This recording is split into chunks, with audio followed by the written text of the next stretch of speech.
threw a stone. Um, a deal was struck with Bryce. Um, not exactly sure what that entails, coming from a half Frankenstein man. Um, but hoping that whatever is After is seeing received Adriel from this person is throw a stone. well taken. And also with that, he said that it would take some time, and being that it would take more time if he was preoccupied with his current job of watching over the inn and its patrons, I volunteered myself and one of the B team members to watch over the tavern in it in the time that it would take for him to do whatever he needs to do, so he can push his full attention to what was going on. Um, couple successful checks to make sure I didn't serve poison, and a couple charisma conversations sent out to a couple of the dwarfs around, easing tensions and making sure that everyone knew that, listen, rock and stone doesn't matter if you blow it up or hit it with a pickaxe. As long as it's gone and you can get to the gold, you're good. Um, Rock and stone, brother. one of the patrons that came in later in the evening, Mortimer, after sitting down and speaking with me for a little bit, showing him a little bit more of a favorable side instead of the turning around and just leaving him by himself and actually having a conversation, listening to him, place something inside of Ullr's hand, at first curious and kind of concerned, coming from who he was, but accepted it, and upon seeing it, immediately ran it up to Adriel that went up into the room, um, revealing that it was a massive diamond, um, and his intentions on why he was giving it to me were unknown at the time, and still are unknown. And then Ullr returned back down to the tavern, where he continued to cater to the patrons and make sure that the Night's Watch very well without any concerns that he get what Absolutely. he needs, and threw a pouch at Leandrin and Varnick so that they can wander off like the never-ending story. An apt comparison. And yes, it appears to be a Bay Knight presence now running the Sleeping Giant Inn in the form of Ullr and assistant Volric Blackthorn, doing what you can to convert the good people of Phandalin to both alcoholism and tyranny. And yes, the two-tap bugbear assassin Mortimer apparently leaving town in a fit of nervousness after pawning off a diamond that his employer was unwilling to sell you. What else do we recall? Gwyn? And Ullr, go ahead and take inspiration. We got out relatively intact. B team is okay. Oh, you are muted, Gwyn. Yeah, I know. Do you wish to share anything in the recap? I guess that Gwen was using the bones of the nearby frost giant corpse and the hair of the frost giant to build a ballista to try and give to Miria. Absolutely, attempting to bargain with the defenses of Phandalin, harvesting the corpse of that frost giant for that purpose. You did have a great deal of success. After having first demonstrated the might of your own mechanical ballista, very nearly killing one of Halia's door guards, if I recall correctly. Yep. Very good. That seems like a pretty accurate summation to me, guys. Everyone go ahead and take inspiration. And we currently sit after having just watched the currently winged form of Varnick. And what kind of weird dinosaur are you? I'm effectively a giant pterodactyl, but to those who are the nerdy type, a Quetzalcoatlus. Very good. As the Quetzalcoatlus has just taken Leandrin gently, as possible in its jaws and begun the long flight toward Neverwinter. Normally a 3-day journey on foot over the main roads, something that you should be able to complete there and back in a day's time, if I recall correctly. Very good. So, with that in mind, Adriel, you have just woken up within the Sleeping Giant Inn to that small knock upon the door, having had a summons thrust into your hand by a small raccoon carrying it in envelope. As you begin to read over the parchment in front of you, which looks as though it has been inked with, like, someone holding a twig and using berry juice, virtually illegible, but you are able to make out in common what appears to be a summons to the court of the Chestnut. The Honorable Judge Chithers presiding over the case of Adabra Lion's Share versus the people of Neverwinter Woods on the charges of extortion, kidnapping, premeditated murder in the first degree, and distribution of controlled substances. It says that you and those in your company are being called as witnesses to the defense. Well, that is spectacular. I would need to round up those still left in town, which would be pretty much just Uller, and go down and go, I think we are being called to Adabra's defense here out in the woods. Adriel, as you make your way down, you find Uller already in the arduous process of beginning to set up the inn's common room for the day, stoke the fires, and pour the drinks for those who cannot go without. Gwyn, I believe, right, probably tinkering on her turret or preparing her infusions for the day within the common room as well. I figured she would have been working on the ballista project of hers. Very good. Adriel, the remaining party members are fairly easy to find here within the small town. I wasn't sure if they were back yet. So yeah, I will slowly go to round everybody up back into the inn to discuss us going out to this squirrel court. Now, Leandrin and Varnick are, of course, still in their travels, but two of your companions are here, and you can already begin to hear the horrified bleating of the goats out back, as you know the good Dr. Bryce is already about his experimentations this morning. That is fantastic. Yeah, I will set off to find Gwyn to discuss how much Gwyn knows Adabra and coming along to help us at this court situation. So you just ask her what she knows, basically? Yeah, like do you have any experience with Adabra? Have you ever met Adabra before? Nope. All right. I might need your help being there. I am not 100% sure what we are walking into. Last session. How'd you get us in trouble? Go on. Sorry. I was just gonna say, on last session it was discussed that the court was also of the courts of the Fey Realm. One might assume, as you gaze over the summons, you can indeed see that that above the common script has been written a glowing Sylvan.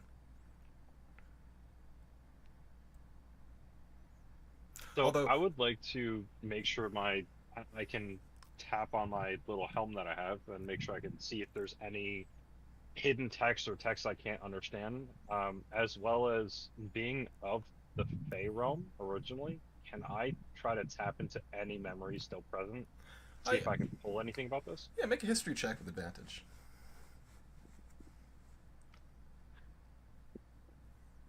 So, with an 18, as you read the Sylvan script, your heart begins to sink. As you can tell, it absolutely is Fey legalese. The translation of the common below has been put through the ringer in order to render it as Adriel read it to you. In reality, the closer charges that have been laid against Adabra is the fact that nobody likes her. She's very ugly. Our friends don't like her either, and also we can't find our friends when she's around. I'll relay that to the party.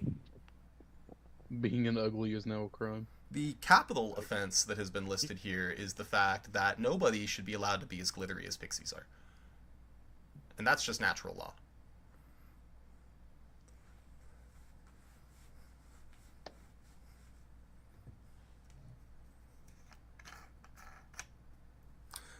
Let's see. Additionally, with an 18, as you consider the possibilities of the dominions that this might be in, you do not see any mention of courts higher than that of the court of the Chestnut here, although you know that representing the people of Neverwinter Woods, that is as varied and vast a populace as one might say Waterdeep is. So you get the sense that whatever higher authority this squirrel draws its judiciary status from is probably not to be trifled with.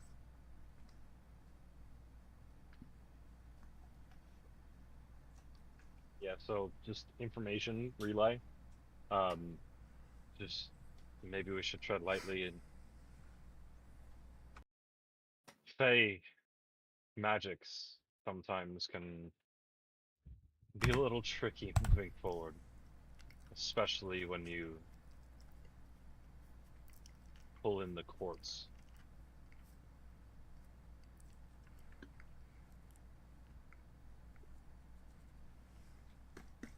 I will, in my most attempting to take it serious face, look at Uller and nod and say, how do we even argue she's not as glittery as... How do we even help her with this?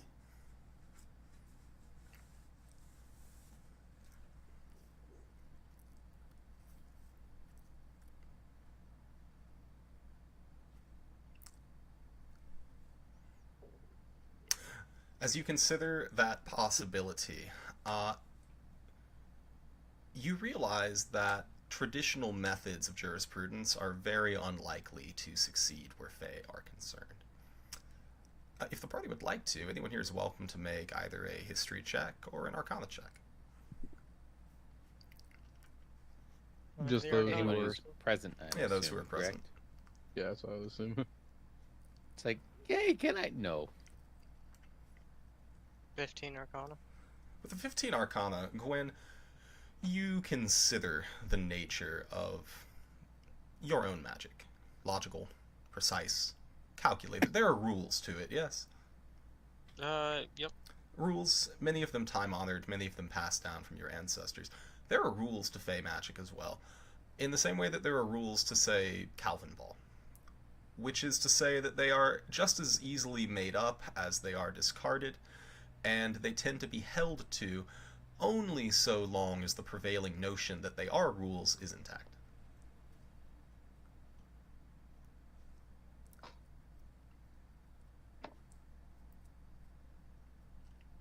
I'd relay it to the party.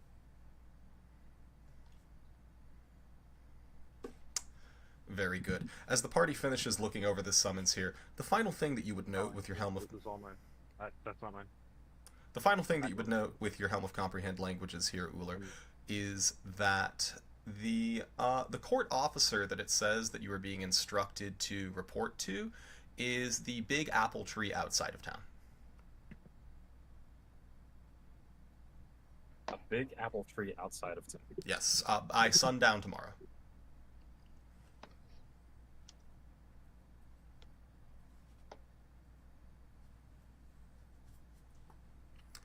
Very good. With that information conveyed, how does the party wish to spend the intervening time?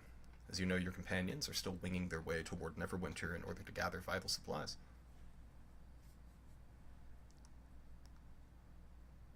Since it hasn't been a recharge of Bryce's face day, and I did the building the little shrine to Sans Pite, could I go to Adabra's? Do I know if Adabra's residence has survived the dragon?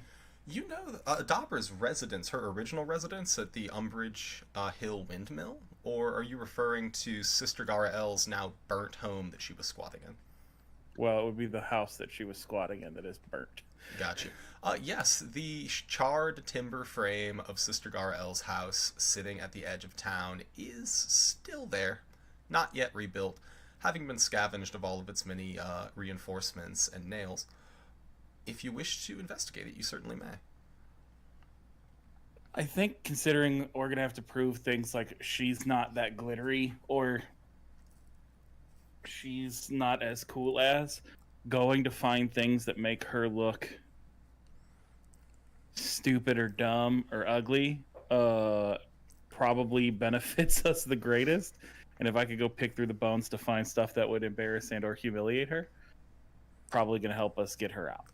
Very good. As you press your way over to the skeletal remains of this thick-timbered house, as you begin to look upon what is left within, you can tell that it's been picked over in the intervening months since Adabra blew the scene, burned everything to the ground, and fled town in the middle of the night. That said, what precisely are you looking for as you begin to sift through the ash and the occasional melted metal trinket? First thing I would be looking for is if they think she's more glittery than fairies, I would look for any kind of resulting makeup, maybe anything she applied to her skin to make herself shimmery, to prove that she really isn't that shimmery. Okay, go for it. Make me an investigation check. 9.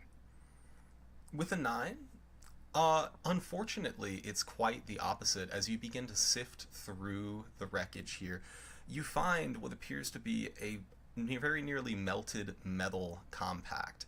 And as you twist at it and force it open, immediately a cloud of pixie dust erupts into the air all around you, bringing your own sparkliness to the forefront.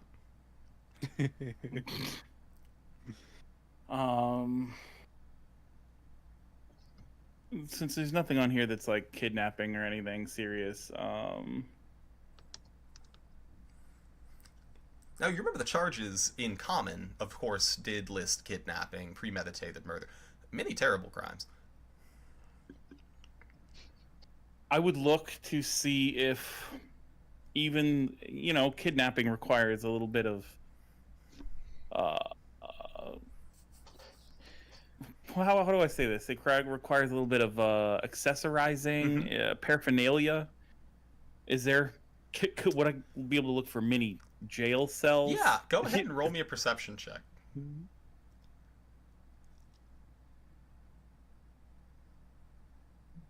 With a natural 20, Adriel, you find, at first, something that looks like, it might be a bit of a character testament for her, which is a collection of thimbles. The good, normal, grandmotherly, non-hag behavior, thimbles. Your heart sinks as you realize that each of the little thimbles have had their caps hollowed out, have been linked together by very, very tiny chains. What? Right? She did this shit. As you look around the charred remains of the house here, from pixie dust to the occasional fluttering translucent wing that has been pinned to a still standing timber, you begin to come to the conclusion that there's probably not any evidence that will exonerate Adabra. She did that shit. Alright, I need to round up some liars to help me. I'm gonna have to bring this information to Gwen and Uller and say, hey, I'm not saying either of you are great at deception, but we should put our brains together to discuss framing the truth in an appropriate light as to free Adabra.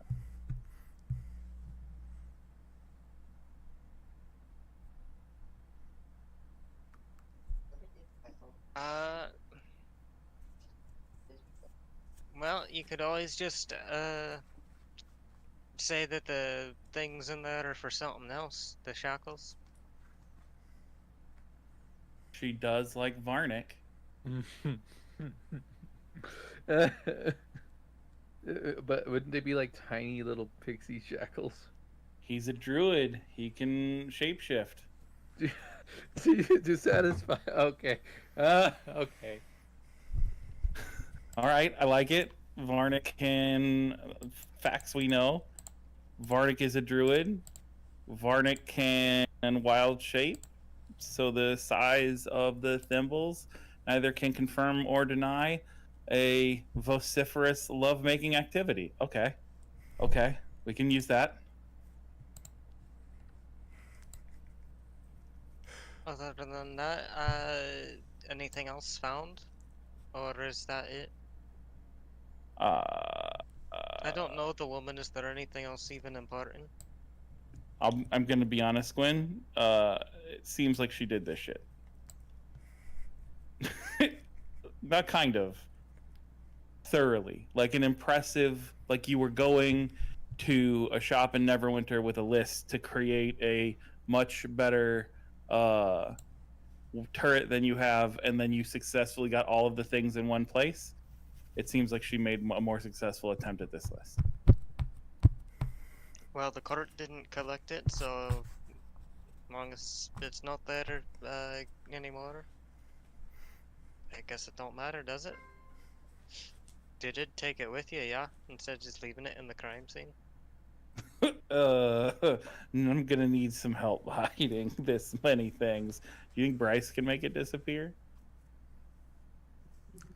I could vortex warp it, I guess. But that's using a pretty penny of my magic for the day. The Fey courts are run by the Fey rules, Fey customs. Some of it's made up, some of it's truths. All you have to do is find something that not proves her innocent, but pulls away from the fact that she's guilty. Find a loop and pull it out. What are the charges? Being ugly. Someone has to find her attractive, and she's already not guilty of that. Who Well- finds her attractive? Varnick does, apparently. Going by the chains. Well, I know. Yes, that's true. We can say that Varnick does. That's right. What are they gonna do? Look into his eyes and see that he's lying? Not how that works. At least I wouldn't think so.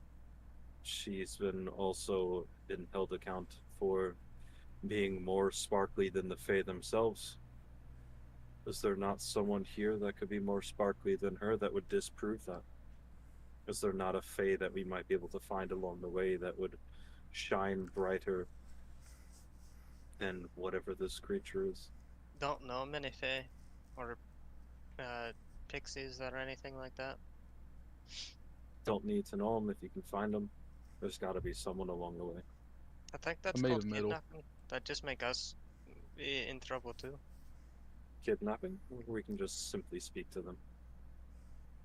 Just, you, come along with us, a bunch of strangers, deeper into the woods for a court meeting to save an old hag. And she just kind of like,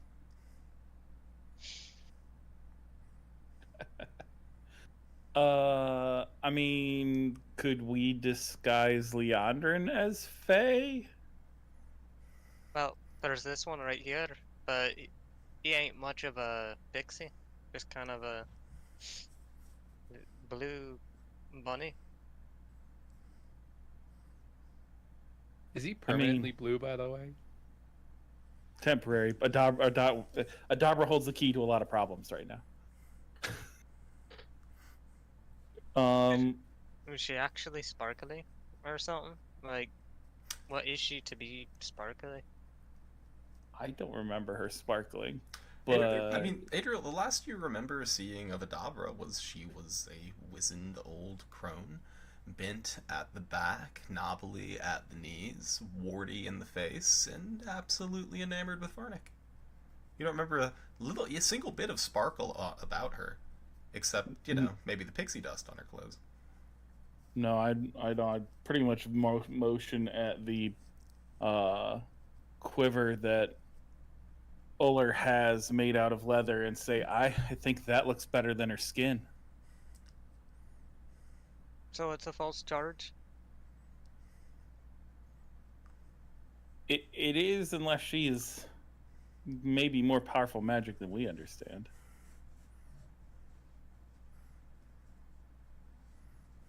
And then So could sparkly not be referring to a physical characteristic then? maybe. My fear is we're going to understand some of this more once we can see her face to face again. What, like she's got a robe of pixie wings or something? If so, then we might as well just leave.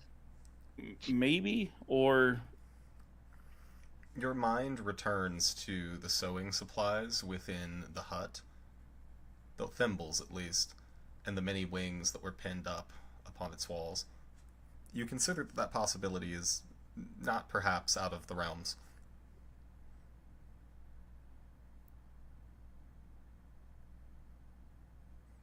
so. I guess that could be possible. I don't know what business she'd have making wings, but like I said, I get the weird feeling we're going to have some very interesting discoveries once we get eyes on our situation here. We're currently in the inn, correct? I assumed as much, yes, but you are welcome to spend your day in Vandalin however you wish. If we're currently sitting inside the inn, speaking of Fae and how to break the quartz, I don't feel right for some reason. I want to take a look around. Okay, yeah, go ahead and make a perception check. What are you looking for? Just, we're sitting here talking about the Fae quartz. Mm-hmm. After being delivered a letter from the Fae, there has to be someone lurking around, watching over something. There's no possible way that they didn't leave someone scrapping behind, trying to pull whatever they can from us. I mean, Uller, as you consider that possibility, as you look around the inn, as you take in its inhabitants, the many swarthy miners of Phandalin, many of them looking familiar to you, no strange faces amongst them, the doves in the eaves of the Sleeping Giant Inn, the rats in its walls, the bleating of the goats outside, every piece of wildlife seems suspicious to you in this moment.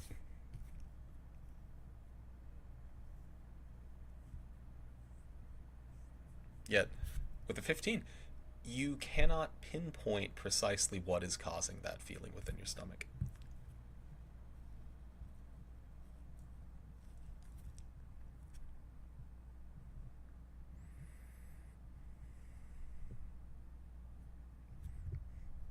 Very good. What next, gang?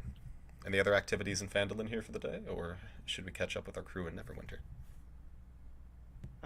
Gwen would just, if she's not needed further, would just go back to working on the building the bone and giant hair ballista at the woodworkers. Very good. As you haul the scavenged corpse of the rotten frost giant into the woodworkers' facilities here in town, it is you collect quite a train of children followers who begin making up rather cruel songs about you and your bone collecting, Gwen. However, you are convinced that the materials that you were able to scavenge last session should be more than adequate for the purposes of your construction. Alright. Then yeah, just be working on that till she go to sleep. Very good. If that's how you wish to spend your downtime, that is a very reasonable usage. Adriel, Uller, anything else from you guys for the moment here in Phandalin? I think I would start the question of asking Uller, could we, on the way to the court, look for strong wood?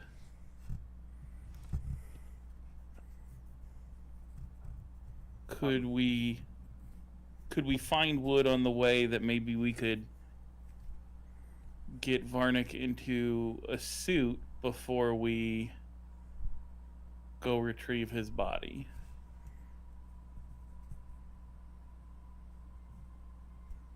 I'm sure that on our way we can definitely pinpoint some locations and see what we can find.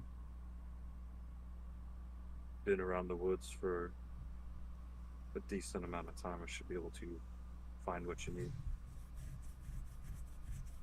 I know we'll need to find something particularly strong, but if we could build a suit out of wood like our old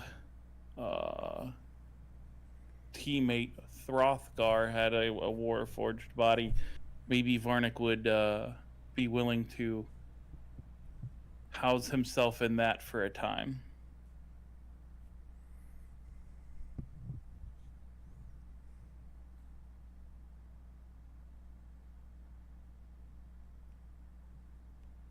And that would be it. That's what I would have. Just, we need to prepare and start thinking about collecting that wood to get him a new home. Very good. So, go on. The only other thing I would do is if Bryce is tending to the animals out back, and as he comes back in, see if he's made any progress on what I asked him to do with the potions. So, as you find Bryce out back in the goat pen, the Frankensteinian man grinning ear to ear, much broader grin than a man should have, waist deep in goat muck as he wades toward you, waving. Oh, Uller, good morning, buddy. I was hoping that you would show up. I got something real big I want to show you. Go ahead. Let's see what you have.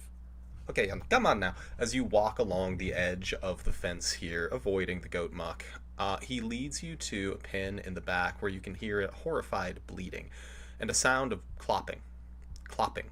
A fervent tarantella of clopping. As he leads you around to the goat in question, it is barely recognizable as such. You can see an additional 4 legs sprouting off of the goat's back and an additional 6 eyes that are now accompanying it on its face. As he points it out to you, he says, "Pretty cool, huh? I mean, it's a work in progress, admittedly. I was going for 8 others so that we could, like, put the healing potions out of them, but we got legs instead." I mean, at least with the extra eyes, they'll be able to see better, right?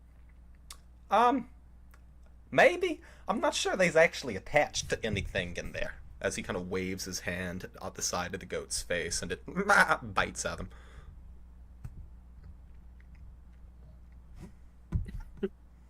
I don't know if this works, but I still have the helmet active. Do I know what the bot meant? Kill me.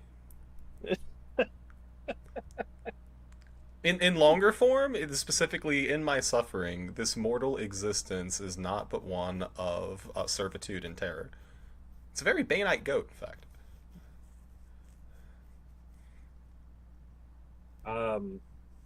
Yeah. Bryce, I guess progress has to be made. Little at a time. Yeah, I mean, sometimes it's a 1 step forward, sometimes it's a 2 steps back, you know what I mean? But, anyway, he shrugs his shoulders and begins to make his way over to the goat. I mean, we have a lot of goat for breakfast this morning. As he begins the process of butchering his most recent creation, Uller, you get the sense that the potions that you have requested are still a work in progress.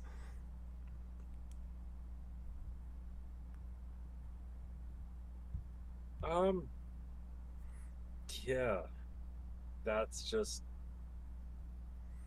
kind of makes his mind spin a little bit, thinking of what possibly could have happened.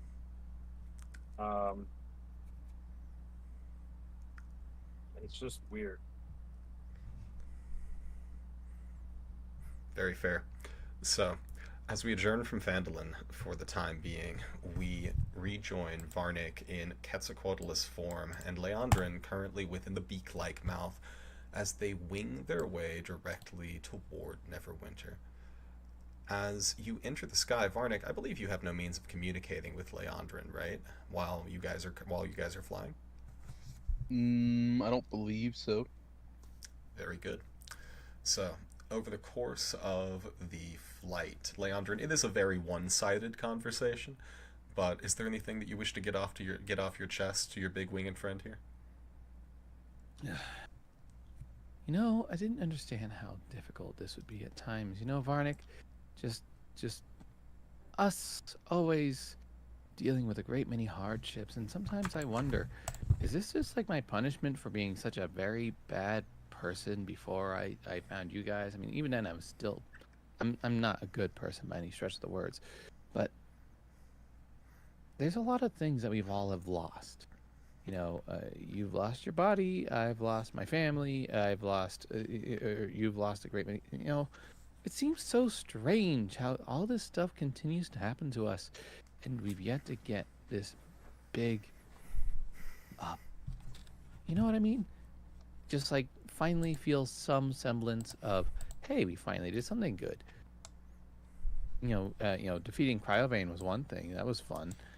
Dealing with Razit and the Spire Knights, you know, we got to speak with this ancient thing that didn't kill us. That was a plus. We found bunches upon bunches of random various goodies. We continue to survive, and I suppose that's a good thing. But sometimes I wonder, are we on the right path? Are we simply adventurers who are going towards a direction that is a bit more ambitious than most? Or are we simply taking what life has to throw at us? One of the things I've been thinking about for the last couple of minutes. That, and I still cannot decide if I want to have purple or black for this next design. What do you think? As she just hands out a design to Varnick that, you know, I don't think you can see it in his mouth. Torn away in the wind as you hold it out at the crossbreeze. Varnick, you can feel the drool cascading down the corners of your beaked mouth as you attempt to hold a gingerly grip upon your Dhampir companion, flying against crosswinds here. The response that she's going to hear is this, but much louder and a little deeper.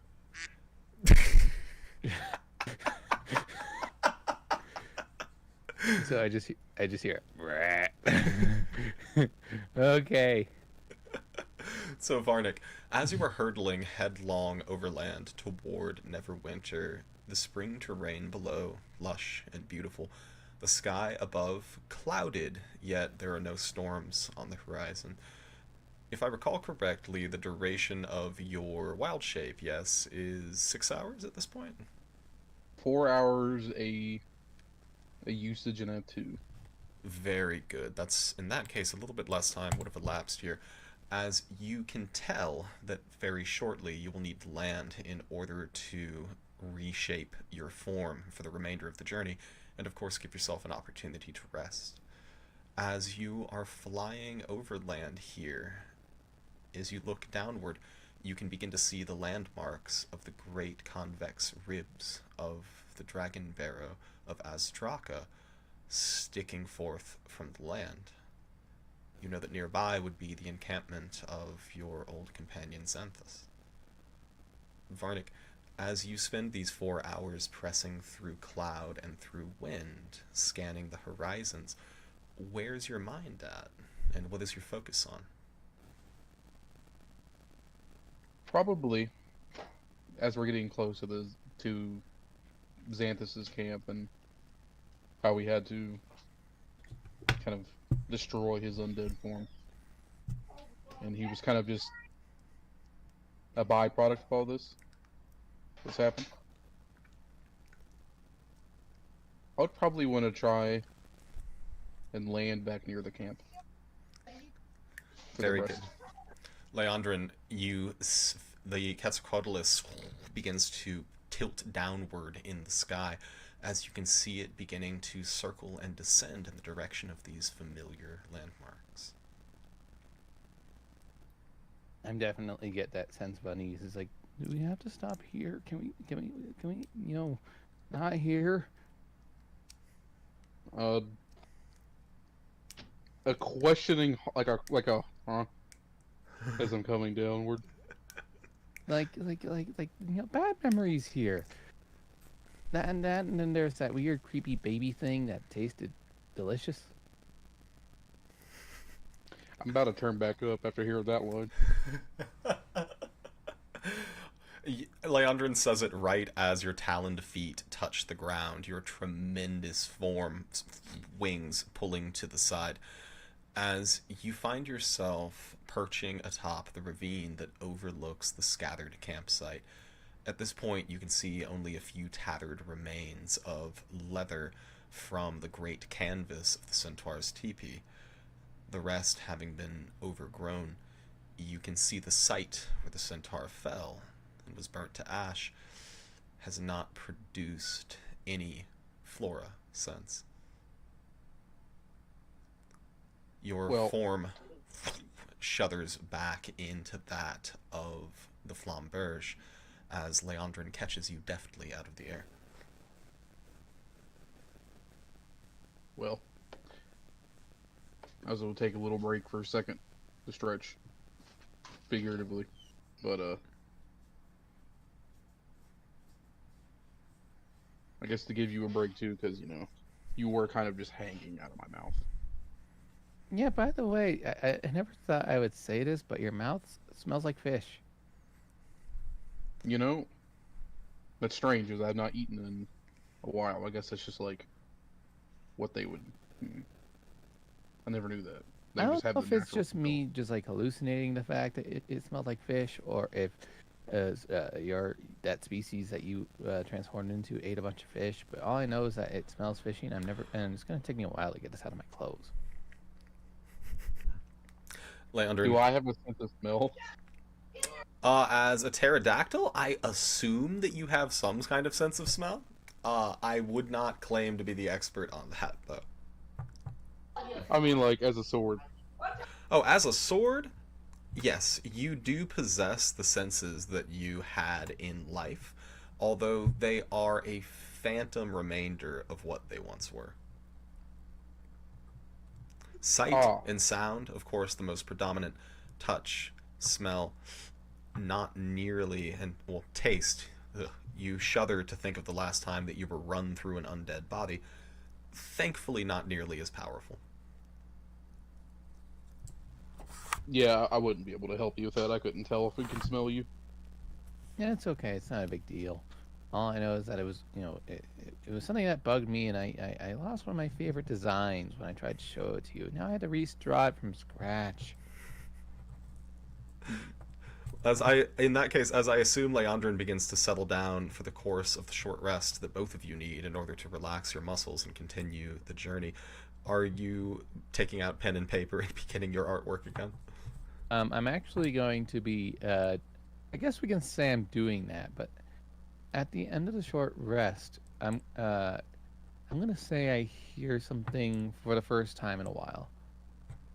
It's like, hey, you really should be paying more attention to your surroundings, understanding what people are doing, and you never know if someone's going to be having an implied meaning, or if there's going to be a person who wishes you ill, but if you don't pay enough attention, it's going to be absolutely terrible.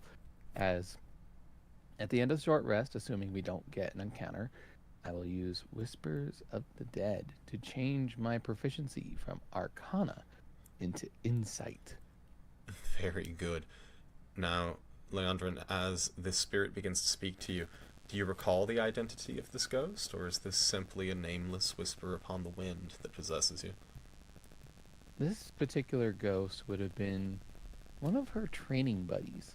Let's say the Deacon of Joy. And during her first few years in the church, she had spent a lot of time just trying to gauge what is expected of her. And the deacon, while he was always good at paying attention at things, he was never really good in the combat side of things. So he got very gruesomely injured in one of the trainings, and then he met an unfortunate end. He's a young tiefling lad, kind of funny, but a little silly at the same time. As his voice begins to echo through your mind, you feel your sense of puissance increase. Varnick, Leandrin, over the course of your rest here, which of course allows for light activity, as you gaze at the raised site of the camp, as you gaze at the silhouetted form of the enormous monoliths marking the site of the Dragon Barrow a mile or so off, any activities here before you press on? I would like to look at the area that Xanthus died at, or was re-killed at, and how Yes. come the plants aren't regrowing. We are of kindred spirits in that regard. Leandrin would be at least curious. Very good. As the party presses their way toward this desolate patch in this ravine full of spring flowers, you can see that the earth itself is cracked, despite the recent rains that the season have brought. Like a burn or a scar upon the earth itself, you can see that the few scattered bones, both humanoid and ungulate, of Xanthos still sit nearby, as do the bones of that strange hunchbacked creature which was spawned from his undead form when you encountered him here last. If I try to cast Druidcraft on the area, does the flowers actually stay? As you cast Druidcraft upon the area, summoning a small white lily, within moments you see it begin to turn to ash, emitting a small blue puff of Phaedrus.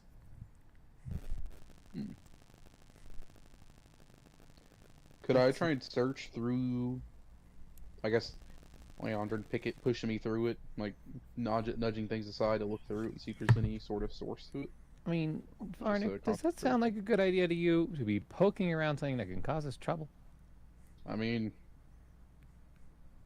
no, but I'm kind of interested. What? So, exactly how are you investigating this? I was gonna like pick through the bones, pick through the.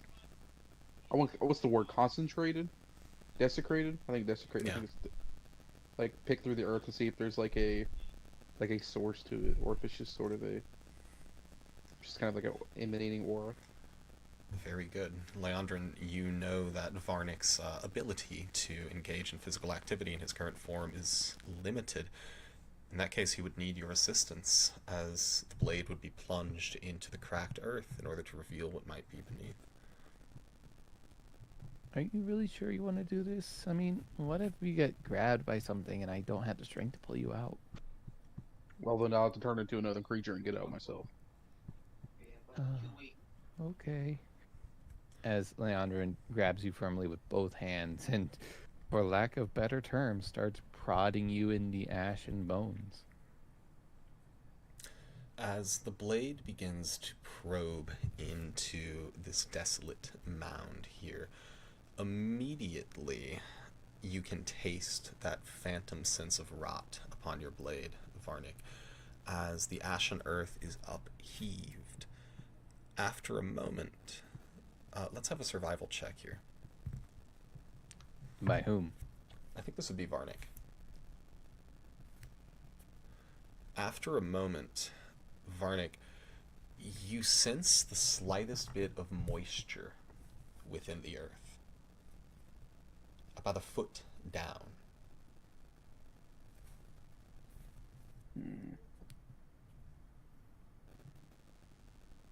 Like unnaturally wet, like compared to everything else. Indeed. The soil within this sump rather dry. You encounter moisture for the first time about a foot down as the cracked earth gives way to something like slurry. Do you have a way to help dig out a hole here? I don't exactly have a shovel. I'd have to use you. That'll probably work. Are you sure? Like, what did you find on there? I think something's pulling the moisture way from to their something soil. like It's unusually specific. Well, I mean, look at the rest of the place, and it's wet underneath. I could tell it's dry and sad, but yep. All right, if you don't mind me using you like a shovel, Varnick, she's gonna start using him like a shovel. Which there's not really any like those, what is the word, kick things where you kick it into the earth, and so she literally just like stab, lift, and just stab and lift because you can't really scoop with a sword. over the course of the hour, what the party produces is horrific. As you begin to cut down into the earth itself, the blade begins to return bloodied. A congealed, blackened blood. Very much like the ichor of undeath that you faced with an Axon. After a moment, though, the tip of the blade strikes something. Tink! Something hard, which is strange given the fact that you've been working through bone, earth, and rock with equal ease thanks to the enchanted blade. Whatever you strike does not yield. You can see the flamberge at this point having excavated about a foot in diameter hole here, looking very much like a borehole into the body of a giant. Ding! Whoa! Oh, okay, okay. That was something else, Varnick. I don't know. I'm sure you felt that, but what the fuck was that? Well, if I had to assume something magical, simply because it didn't get pierced. Something magical. Okay. Do you want to keep digging for it or something? Because I'm getting very big heebie-jeebies. Well, look at that poor blade of grass over there. Which blade of grass are you referring to? Oh. Well, I mean, that one over there, and that one over there, and this one, and that clover. They need to expand. This prime area, just take it up for nothing. Can't hear them speak? I've never exactly been close to nature, Varnick. I've never been allowed the opportunity to. Well,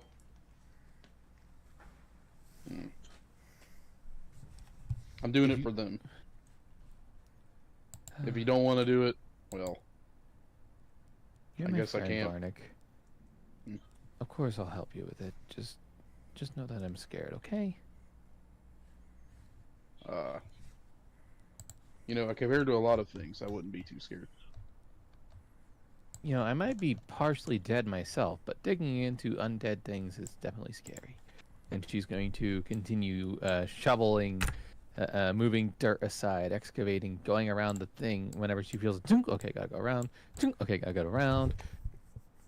As you excavate, that scent of Icarus blood is heavy on your nostrils, Leandrin.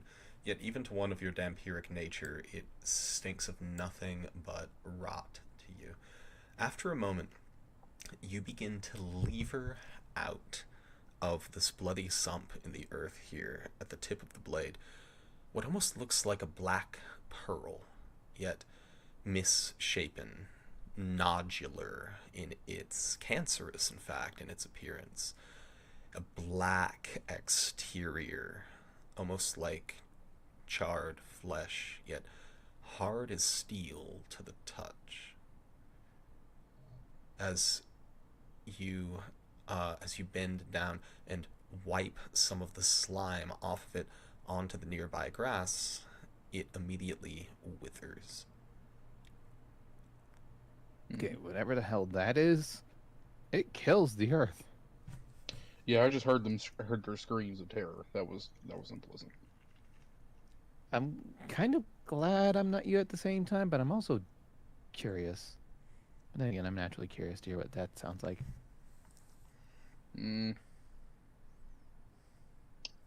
How big is it? Like a... It's about the size of a grapefruit.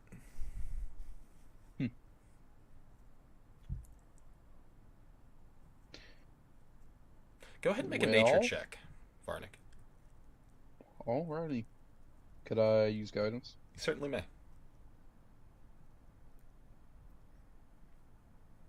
Oh, come on. As Give you, me the DC 20. as you consider the object in front of you, it's almost with revulsion that it occurs to you that despite its organic appearance, it has approximately the size, shape, and hardness of a geode.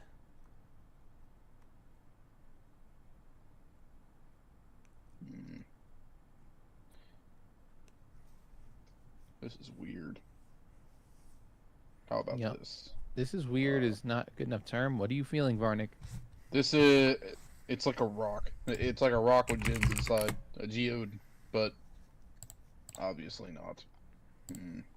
I mean, if you This is want me to break it open, I can take it up to a high place and throw it on another rock. I highly doubt that would happen. I'm pretty sure it'd just break the rock below, considering you poking me with it didn't do anything. Well, again, I was poking you with it. I was not intentionally driving you down with such force as to hurt you. I don't know. You ever felt Adriel swing? I've luckily been not on the receiving end one of those things, but I've seen what he can do, and good lord, that man has some muscles.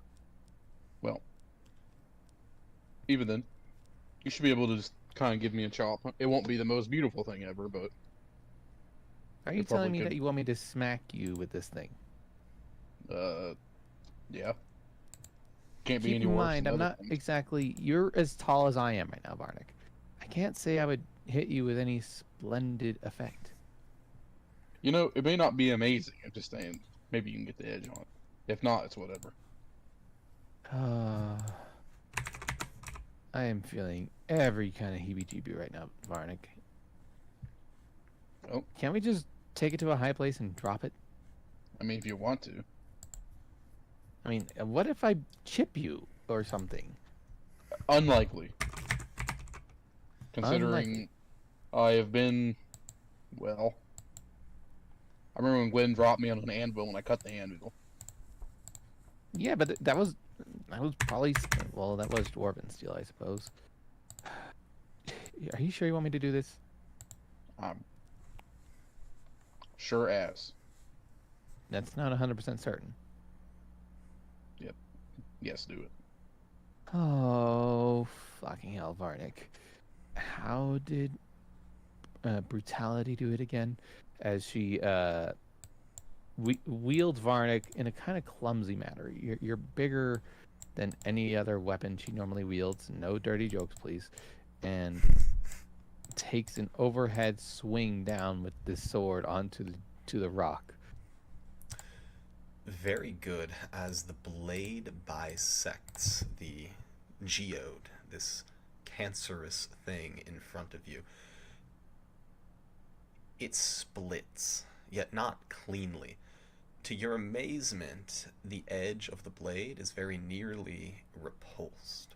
Varnick, it's as though your entire world shakes as the housing of your soul is hammered against this object, yet you can see a small crack appear upon its surface. It looks as though it will take repeated effort here if you wish to engage in it. Just like, oh, that thing almost bounced me back. Does it leak? It does. As you gaze upon it, it leaks a bright arterial blood from inside.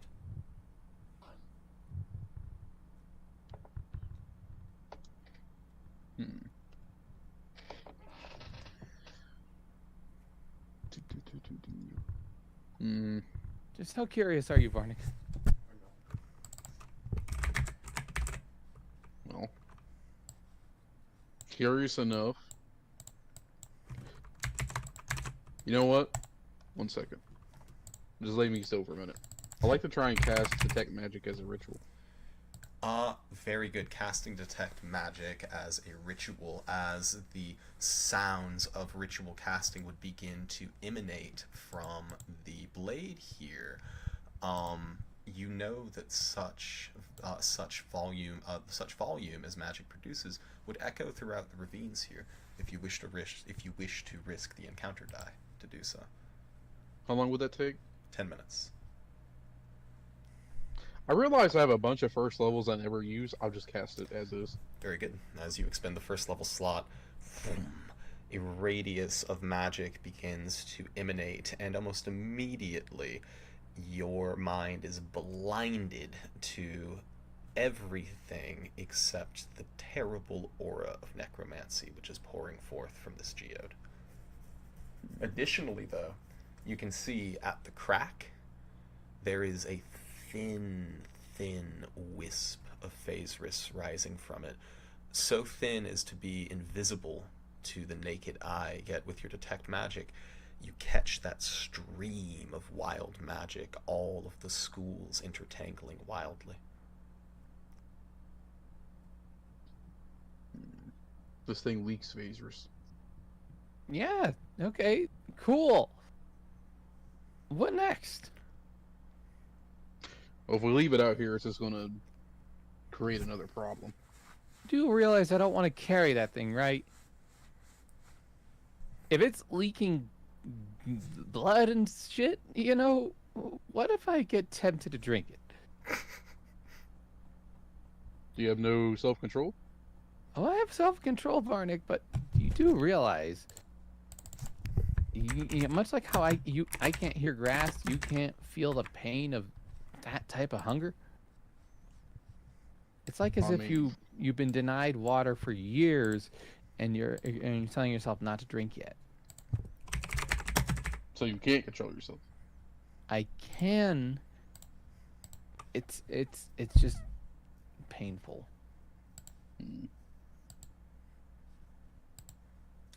You know what? Give it one more whack. One more whack, he says. One more whack. As the bossy sword bosses me around. Whack! As she whacks the sword. Very good. One more whack here, indeed. Varnick, the first one, tremendous to experience. Go ahead and make me a Constitution check.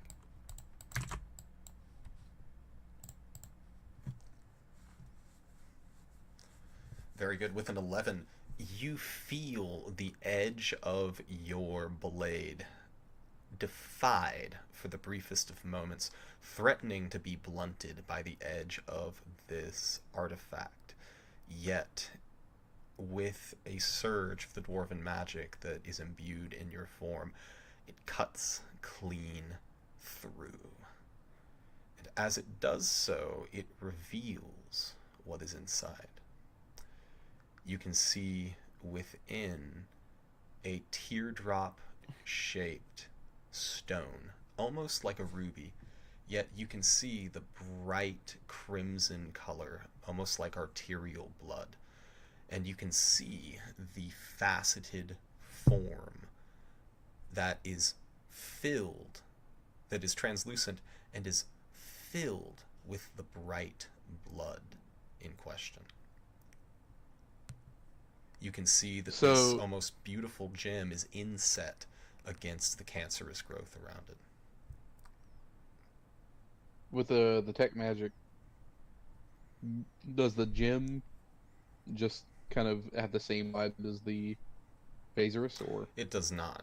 Indeed, as the, and I should have also mentioned, as the geode was severed, a little pocket of Phaserus would have been emitted from it.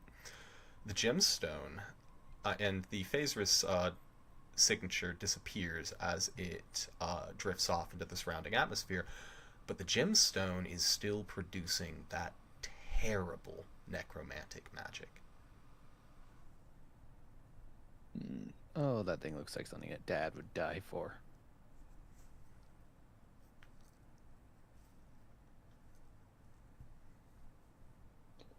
If I were... I'm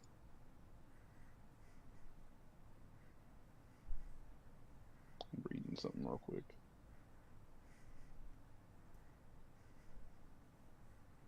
Alright, definitely that would not be the case. Well, do you want to take it? Leave it? Let it rot out here? I mean, you're not. I'm not gonna be the one carrying it technically, but you are. Well, I'll. Is it free of the stone, or is it still inset? As you It's described still it? inset. Yeah, you'd have to pry it out. I'd have to pry it out, Varnick.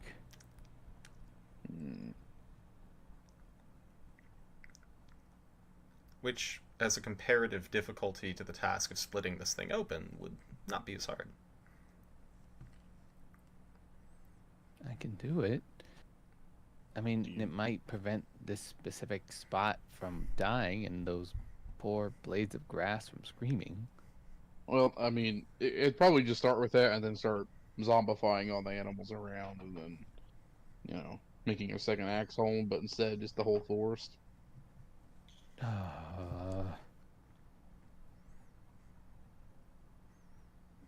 No, everything is telling me no, but I mean, All if right, you don't come on, want to do Varnick, it, let's go. And she's going to send it and jab you into the stone to try and start prying this thing out. Very good. If Varnick has no objection. go ahead. Very good. As you place the stone upon the ground before you, it takes a few moments. Go ahead and roll me a sleight of hand check at disadvantage, given the nature of the tool you're working with here. Did I use guidance on this? Sure. Here, I'll roll the 1d12, 4. 16 total. 16 total. It takes a few moments. As you're attempting to get the edge of the blade in, it's difficult given the length of the sword, yet you don't feel that you have another tool of equal magical quality to the blade upon your back. As you lever it into the stone, it's awkward. You're bracing it with one foot as you put your weight onto the fulcrum of the blade, and after a moment you hear a popping sound, a cracking sound as well, as you see the gem cascade into the air, landing in the soft grass nearby. The moment that the cracking sound, the moment that the cracking sound is heard, Leandrin, the sweetest scent that you have ever experienced begins to hit your nostrils. You cannot help but begin to salivate. Oh. Like the finest of wines, the sweetest of juice. Right there. Right there. Varnick, make me a perception check. Alrighty. Natural 1. With a natural 1, your attention turned to Leandrin here as she is salivating over the smell within the air. Leandrin, make me a perception check at disadvantage. No. 24. 24. Very good. As your eyes were fixated upon the flight of the vial, you saw the approximate area that it landed in, and I assume immediately moved to retrieve it, right? Oh, yeah. As you immediately move to retrieve it, you look down and you can already see the grass dying nearby. As what was within, you see the blood from within the vial begin to bubble out, beginning to foam, almost like sodium had been added to it. And as that happens, you can see slick strands of the blood beginning to congeal almost into a muscle-like fiber as strands of it, like pseudopods, reaching out to the bone, the ash, and the death nearby, as you see a form beginning to manifest itself in front of both of you. What are you doing? A form manifesting in front of me, coming from the gem. Yes, coming from the blood that was within the gem, that the moment it was exposed to the air, began to kill the plant life nearby, and then suck in bones, suck in ash, suck in dead plant matter, as it coalesces into a growing, bubbling font of blood that is taking on a humanoid form. Can I cast Dispel Magic? Go ahead and cast Dispel Magic. Roll me a DC, double checking my notes here real quick.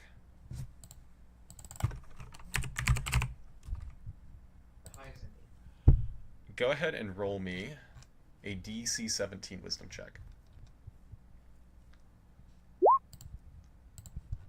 With a 19, Varnick, describe to me the magic that you call on as you see this manifesting form begin to disintegrate in front of you. As I, with the spell magic is still up at the moment, and seeing the little bits, almost like a heat vision almost, onto certain points of this creature that is forming. Whenever I start this cast dispel magic, I summon a few pixies, like pixie dust like effect that comes in and starts to rip the creature apart. Very good. As the cascades of golden light begin to cut through the creature, you very briefly see the form that it was manifesting into. You could see the strange bloody tendrils of its hunchbacked form attempting to stretch themselves out. Both of y'all go ahead and roll me insight checks as you attempt to gather what you can by this creature's appearance before its untimely demise. Still at disadvantage or no? No. 23, 14. Varnick, you recall only too well the long, clawed form of the necromancer that you and your party faced at the Tower of Storms.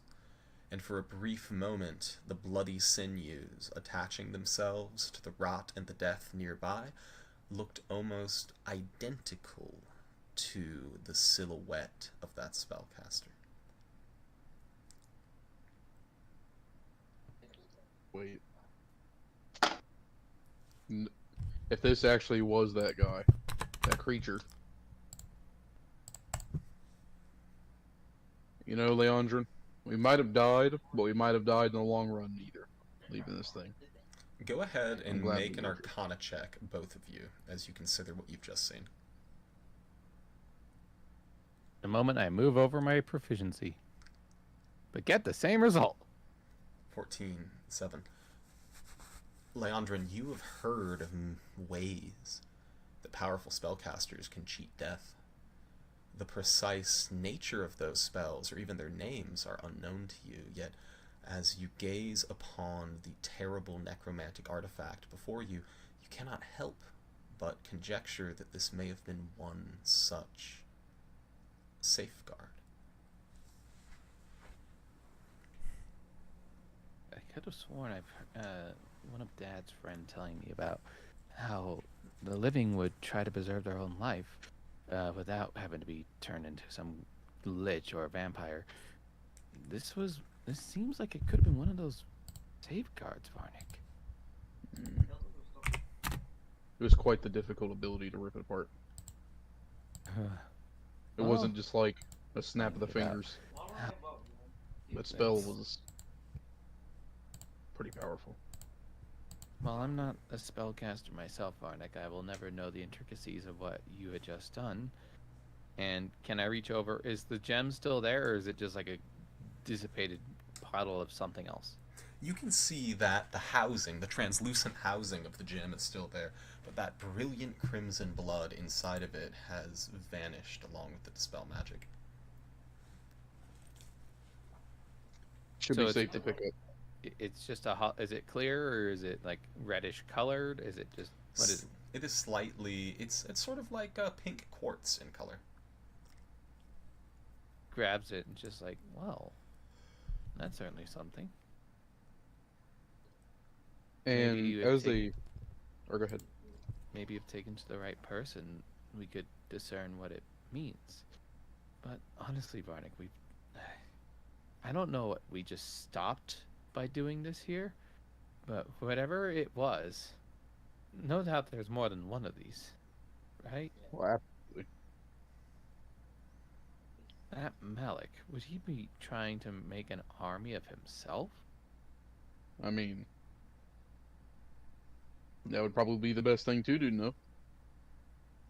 Especially if you feel like you're that powerful. I don't know enough about that guy, but does the thing cause me any damage or whatever when I touch it? No, The gem as housing. you touch it, it is warm to the touch, but not uncomfortably so. You can already sense the heat beginning to fade into the air around you.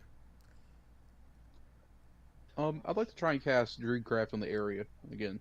Very good. As you cast Druidcraft on the area, you can begin to see that slender white lily that you had conjured earlier take root. Leandrin smiles like, "Oh, it's pretty," and she looks over and smells the flower. Well, don't take all the bees pollen. Plus, well, actually, I don't know if you're allergic or not. Probably not. I don't even think you breathe anymore. I mean, I used to love running through Dad's garden, or at least Dad's caretaker's garden. Whoever ran the garden, it technically belonged to Dad, but it was ran by someone else. I loved walking through that area. It was one of the things that gave me peace, at least before I became the Bishop of Pride. Probably just your base elven kind of instincts. Well, back then I was not what I am now. You are correct. Varnick, as that terrible aura of necromancy is ended, and as you have disturbed the earth nearby here, working away much of the dirt in the area, you can sense a very faint magic that is pinging from just a few inches underneath the ground. I would have her try to make me go to that or take me to that location and start unveiling that part too. Leandrin pockets the vessel thing and again starts using Varnick to gently shovel out that spot. Very good. As you do so, after a few moments, you produce a grayish-green bundle of hide. Notably, for dragon slayers such as yourselves, you would immediately recognize it to be dragon hide. A thin, translucent green wing, wrapped and wrapped so many times around a bundle within the middle, as though to become opaque. You can sense the magic from within. Did we ever learn if that dragon from the Dragon Sparrow was a green dragon? I think it was hinted at. Yeah, it certainly was. That is something that you guys discovered while you were observing the bones of the creature. Well, go ahead and unwrap it. Probably belongs to the fellow we exhumed. As you unwrap it, within you discover a resplendent emerald coat of scale mail, composed of the bright green scales of a young dragon slain very near her prime. You can see the stitching, you can see the tenderness with which this garment has been crafted, and you can see the different degrees of weathering upon the scales themselves. You surmise that perhaps Xanthus himself may have sewn this garment over his many decades of traveling this area and collecting the scales of the fallen worm. Well, that's certainly something, Varnick. I can't, I've never been comfortable with that type of armor, but maybe when we get you your body back, we can grant this to you. This is medium armor, right? It is. Possibly. It is dragon scale mail of the green variety.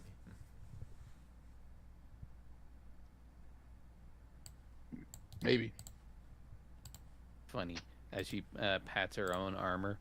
I got this to deal with Cryovane, and I haven't been able to do much with it since then, but look at that. That's certainly something. I think we should hold on to this.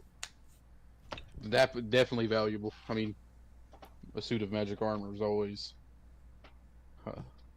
Yes. So, you don't object to me putting it in the pack for right now, do you? Because there's no way I'm putting it on. It's beautiful, but it's sized for someone bigger than I am, and I've never been great with that kind of armor.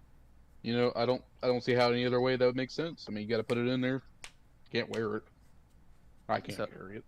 Leandrin tucks it, starts wrapping it up back in that dragon wing envelope, and tucks it away in her pouch, and just like, oh, it's actually surprisingly light. Very good. As Varnick, Leandrin, as you pack away this armor that you've discovered, and also that strange crystalline form from within the geode here, any other activities here before you begin to conclude your rest and continue your travels? Nothing from me. Leandrin would reflect on herself for a little bit, how she was almost tempted by weird, creepy blood again, and just be a little worried. Maybe she doesn't have as good a control over herself as she thought.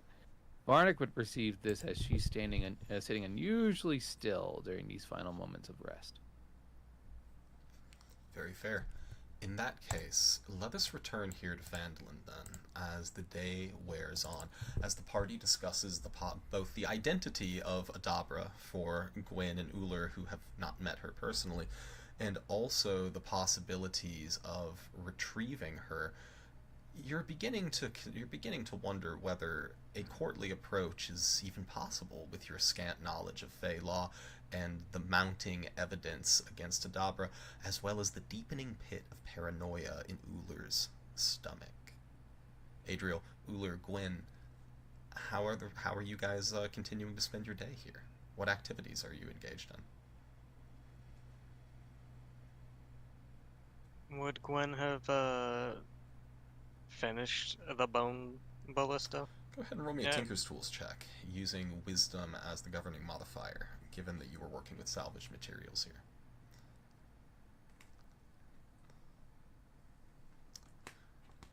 Is that a 13? Mm-hmm. Very good. With a 13, Gwyn, you do not finish the ballista, yet you are able to finish the frame. It still requires a great deal of reinforcement, but that will require the braiding of this giant's hair into rope, and that is a very time-consuming task, both for you and the assistants that you've been able to gather here within the Woodworkers' Hall in Phandalin. Well, that's what she'd be doing. Very good. Gwyn, you know that there is more than enough manual labor to go around in order to braid rope. If you wish to throw yourself at that task as well, you may. But for one as well-traveled and well-read such as yourself, there may be other tasks of greater benefit for you to pursue.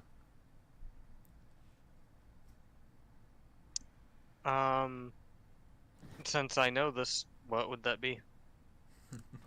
Well, that is for you to say, O Artificer, as you survey the defenses of Phandalin around you, as you consider the state of the legal defense that your team is beginning to mount. How do you think your time's best spent?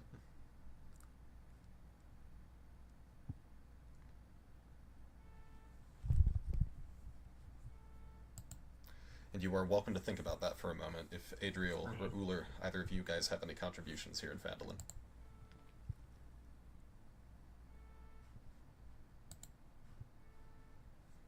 No, mine would be kicking around the edge of Phandalin, checking out. Like I said, I'm looking for trees or stability, something that I can bring to Gwyn for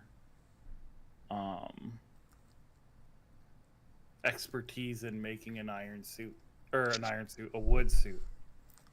Gwen would assist with that, I suppose.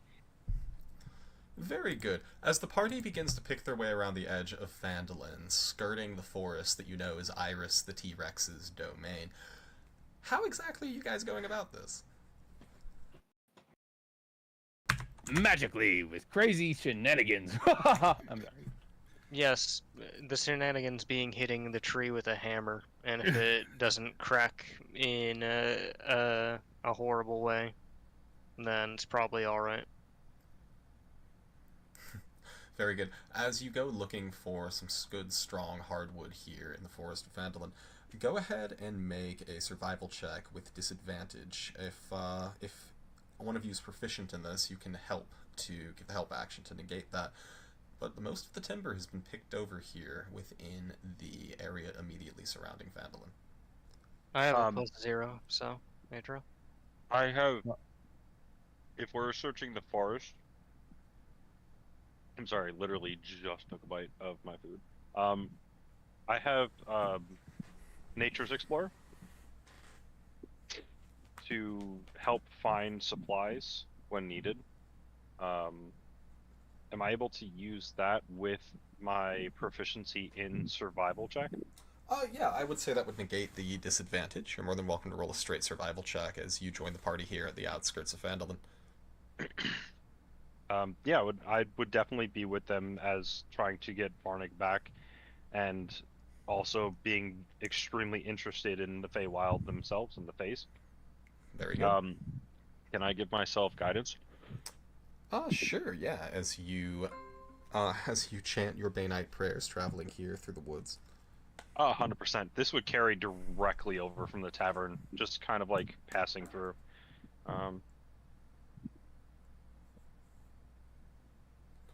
With a 26, you encounter no real difficulties. In fact, you find almost an embarrassment of riches as the party treads closest to the center of the woods, the domain that Iris occupies.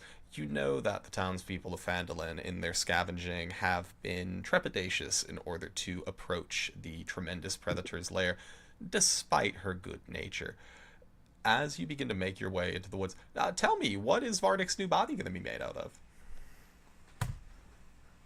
We are looking for ironwood. Okay, so you stumble into a hole to the Underdark. No, that is a nightmare. No, not knowing the indigenous trees, I'm a big dumb celestial. I'm just looking for a tree that when I hit it kind of hits back. You know what I mean? I'm trusting Gotcha. Uller to guide me to something strong enough that has some resilience to it. I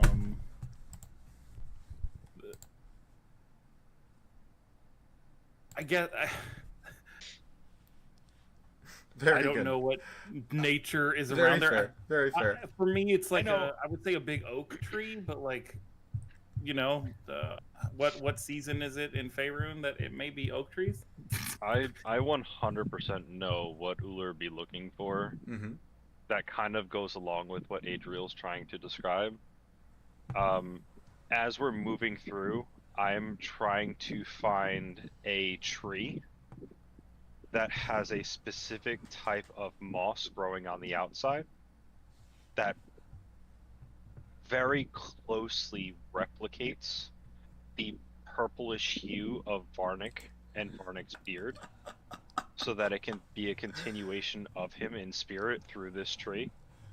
Perfect. Along with something that kind of matches his body makeup from when I first met him. Very So, good.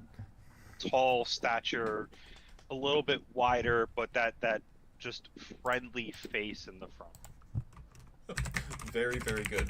So, as you press your way through the wood here, looking for some very hard wood, eventually you're like, that's not the thing. The magic will provide the hardness. Uller, you know that it's all about style. It's all about convincing your friend that this should be his new body where his soul is going to stay. So, you know that as you look about, eventually you do find this enormous petrified oak that has fallen over and has been colonized by violet fungus. However, you're able to identify this, and with a simple toss of a torch or maybe a bottle of liquor that you'd taken from beneath the sleeping giant inn bar, you're able to incinerate the colony of violet fungus as you flash char the wood here for some additional hardness, and as the fungal spores dissipate, it leaves behind a shiny purple sheen upon the timber. On seeing this to test it, to see how she's gonna work with it, right? Know the material, so to speak. Gwen would walk up with the hammer, swing the hammer at a lower portion, right? Just see how it fares against the blow. The hammer leaps back up and very nearly strikes you in the forehead. And just to get a hands-on approach, I'll headbutt it too. As you headbutt it, you take a look at the hammer that almost strike you. You boom, bonk yourself in the head with it. You look at the tree, boom, you bonk the tree. Well, it's not dwarven steel, but it'll do as you rub your bruised forehead. I've had worse. Pretty still umgak though. I guess it'll work out. All right, let's get it out of here. Very good. Picture Gwen doing nothing but grumbling between each word, almost cursing at me. You know better than this, you son of a bitch. So, someone go ahead. Sorry, it's not someone. Let's have the party make a round of perception checks here as you guys begin to make your way out of the Neverwinter woods here. Perception? Mm-hmm. Does a passive perception of 17 do anything? Oh, no, this is going to be an active check.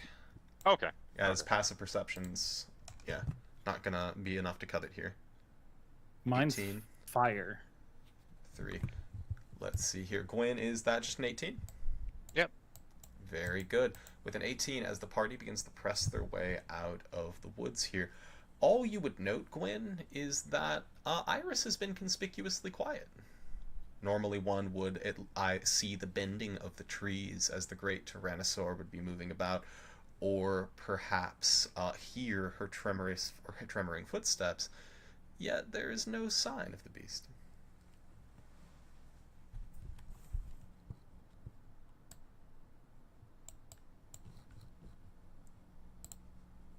Perhaps the creature's sleeping. Let's get out of here before it wakes up.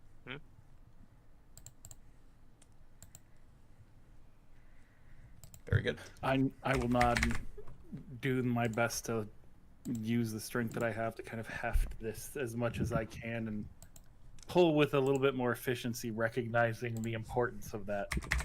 Very good. Adriel bending his back to the task here, using that giant strength in order to haul lumber. As you emerge from the stand of trees with it, dragging it back into Phandalin here. What next, guys? You can see that at this point, midday is beginning to descend into evening as your investigations, your conversations, your labor upon the ballista has consumed most of your downtime on this day.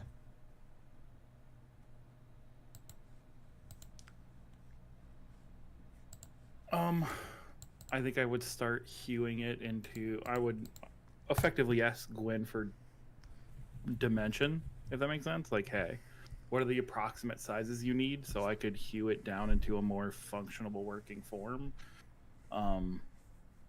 That's something that I can just, as a physical load, bear. Very good. All right. Mm-hmm. I was going to ask, as you guys hew it down, are we cutting this into like a photorealistic statue of Varnick, or? Well, Gwen's never seen Varnick. She doesn't know what Varnick looks like. So, what she would do is, you know the little wooden mannequins, right? The little drawing mannequins? Yeah. She'd build it like that. So maybe she's seen, maybe she's seen what a Fearbulg looks like, right? A adult male Fearbulg, and just build it based on the idea of that. Very good. Uller, Adriel, as you're watching Gwen engage in the process of sculpting, do you offer her any guidance or advice? I definitely would throw out some guidance in there. Do the best I can to help. The face is looking probably a bit like a dwarven grim, if you've ever seen that, if you know what that is. Probably not. Like, if you've ever seen a coin with a dwarf's face that looks mad, that's a dwarven grim. So, Adriel, any way that you assist in this process, as Uller literally prays for divine intervention? I know that we're not going to get close, right? Like, mentally I go, we're just going to have to land this one as close as we can. You know what I mean? We're going to have to wow Varnick. So my response would be, Varnick is very one with the land. We want a very rustic, bespoke. We want it like he has been frozen in Phaserus in this tree, and he's kind of like walking out of it, if that makes sense. So you're like Han Solo and carbonating this mannequin. What I've never heard of Star Wars in Faerun, but that sounds like a movie I'd watch. All right. In that case, yeah. Adriel, roll me a performance check as you attempt to evocatively describe Varnick's appearance to Gwen. I'm eating my inspiration at this. Go for it. And I constantly just continually chant out guidance to anything that happens. So, with an 18, over the time that you are describing this, like over the course of Gwen's sculpting over the rest of the day, you are describing Varnick as best you can. What sort of terms come to mind as you attempt to really put Gwen in the shoes of someone who's traveled with your big purple companion? Taller, I believe taller than me, even. Large. You know, he was like furry but substantive. He was, how do I put it? Physically imposing but gentle. Trying to avoid like very specific descriptors because I know I'm gonna mess it up. And then just a little part of me, as his friend, wants it to be a little funny. So I would say I do know Varnick was very at peace with nature. So leaving things like mushroom or moss on the tree would be something he would appreciate. She'd look at you like you just asked her to shit in public or something. Perhaps. And kind of in passing, I would say, you know, it's better than you having to sculpt his 10-foot penis. You want me to give him a penis? Is that what you're asking me now? As Gwen picks up one of those levers that's normally used in a nutcracker and looks at it thoughtfully. A Gurugi? I think you're gonna have to pay me for that one. And then I'm just gonna take a second and pause and go, yeah, I respect that. Yeah, that's fair. Yeah, that's fine. I feel sorry for the lass or lad that is on the receiving end of it regardless. Splinters inside of you. Yikes. Yeah. As Gwen thoughtfully sands down the... Angrily in front of a forge. Ooh, sanding this thing.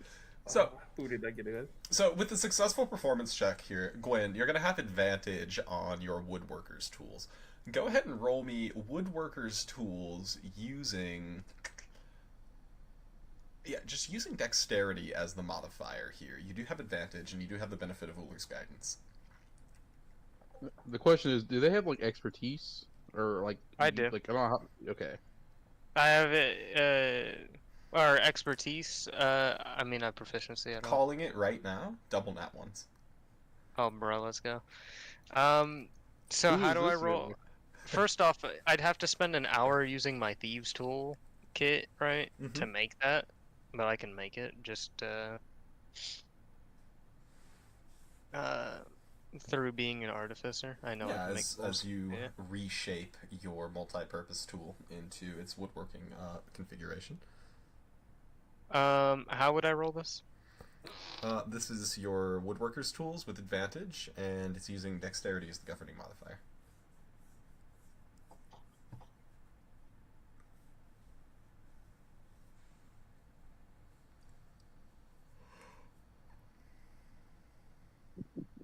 Yeah, I was just asking how I make a roll with that. Like, what would it be?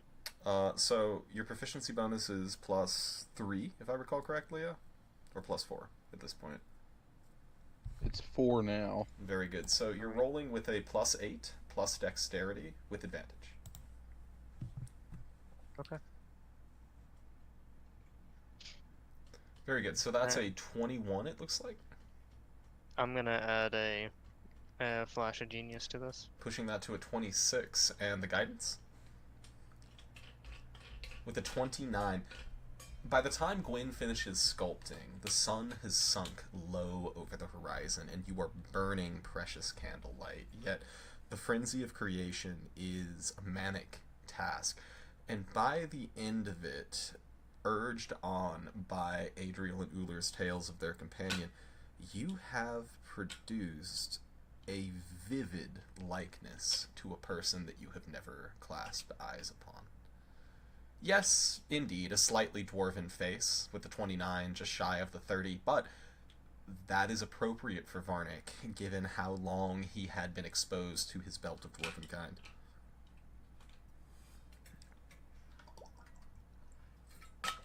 Well, does it look like the Watelki? Even if it didn't, I think I would have, but I think there's just a level of impress where I'm gonna go. It may be an upgrade. He might be impressed with how handsome he is. I mean, his hair is, you know, made of the dead giant's hair, so it probably won't smell very good. It's got the mold on it, though. Just like he asked, I incorporated it into the hair and the torso, the knees. I promise you, there will be no squeaking. And the big purple mustache is, of course, two lashing tendrils of violet fungus still living. This is majestic. Like I walk around it once and Gwyn, I think even Moradin would be proud of this wood. She'll look at you, eyebrows go up. Huh. Well, then you can buy the first round tonight, huh? And she'll like kind of. I'll nod and say, knowing how dwarf you are, I'll have to buy 4 or 5 for it to be one of mine. Then she'll let out a sigh. So, are you paying me for the phallus or not? I will nod yes, and then quietly slide 500 gold over in a bag and just say, yeah, this one's. I owe you for this. She'll just have a wolf-like grin. Pleasure doing business with ya. And she just in the open in the woodworker's shop. She's just gonna start making the dick. As the sound of just the biggest torque bolt ever being on as this thing is attached. Gwyn, you do have the decency to make it like retractable into just a slot in the torso. Like you twist one of the nipples and then it. I gotta twist my nipples, get my dick out, bro. I'm dead. Yeah, it folds up into where the ass crack would be, and then disappears that way. And so, like, part of the dick kind of like is made to look flush with the ass, but you can't tell too much. Tell me I have a dick butt too. Damn. Oh no! Oh no! Oh great! So fantastic, high fantasy roleplay, guys. We've achieved it. So with that in mind, This is on screen too. This is great. you what is it?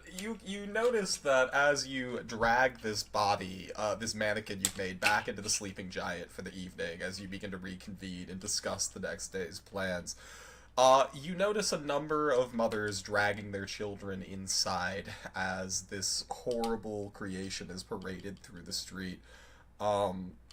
Regardless, though, you find yourselves seated in a corner booth of the sleeping giant.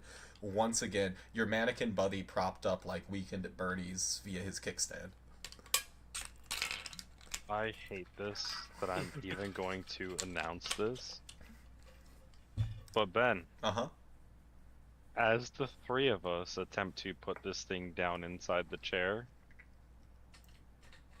can we very carefully put it back and hopefully no one messes up and launches something into the air and flips a table? I mean, at this point, I think it's understood what a danger to the public this thing is. So, the party very, very carefully maneuvers themselves in, like moving a couch around a corner. But you are able to find seats with the sleeping giant yet again. Night has fallen. You know that your companions, Leandrin and Varnick, should be in Neverwinter by now. Hopefully, hopefully quickly and ably recovering the supplies that they need. As the day's activities are in rear-view consideration, the evidence that you discovered from Adabra, your limited investigation of that environment, the paranoid feeling in Ullr's stomach, the progress of the ballista, any conversations, any other activities here before the night winds down. As you know, I will remind you, Bryce's spellcasting here on this new day would have been renewed, and you also have access, Adriel, of course, to the Orb of Scrying.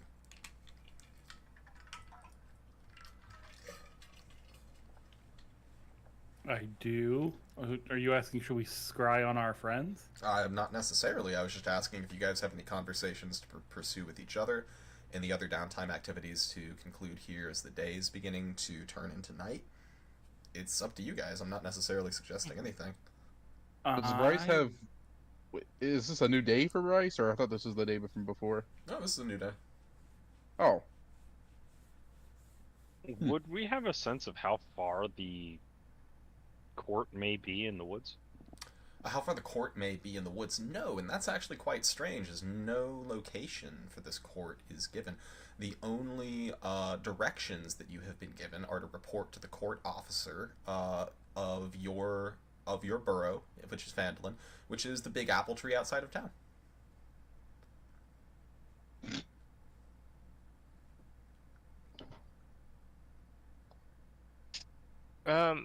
While we're sitting here, before anything else is said, as soon as we get the mannequin sat down, she's gonna look at it and be like, I seriously hope that your friend isn't a Wazak. I don't want him to hurt someone with that. I laugh. He's a kind soul. He'll appreciate the attention to detail, I'm sure. I'm just saying. He's got to realize that with the new body, he's gonna have more horsepower than he used to. He's gonna seriously, like, probably shatter someone's pelvis if he's too aggressive. I just love the fact that now he will never be left without a weapon, so I don't have to worry about unarmed combat anymore. I gotta ask Ben, if I get into this body, am I going to get proficiency in persuasion or intimidation? I hate everything about this already. I want to clarify that. But I'm also going to clarify that the number of bar patrons are currently playing horseshoes with you as well.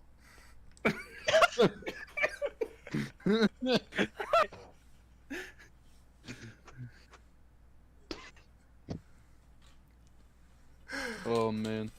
I'm so good. So yeah, I think from here, the only thing I would probably do is ask Bryce. I know that he's frisky dingo when it comes to backwoods magic. Mm-hmm. I would probably ask, has he ever seen somebody be placed into a warforged body before? It's good timing you asked that, because I was just about to say it's around that time that you guys hear the back door crash open, grumbling in Bryce's voice. Oh, every day something different. And a clip clop, clip clop, clip clop across the floor as you see that his feet are hooves now. He goes and throws himself down sullenly at the bar and waves over to you, Ullr, and says, "Hey, big man, you wearing the bartender's gown, yeah? How about some service over here?" As he finishes the sentence, you see a long, sandpapery tongue reach up from, reflexively from one of his chops and sort of lick at his eye. Gecko too. Yeah, I guess I'll get up from the party and move over. So, what's happening? As you pour him the drink that he requests, he comes and sits down with the rest of your companions, making a fourth at the table as you scooch up and allow him to sit, legs splayed over the side of the chair backwards as he figures out how to get the now backwards facing goat legs standing in them. And he says, "It's been a day at the office. I don't really know what else to say about it. Not a whole lot of progress, and it's kind of one of those two clops backwards days."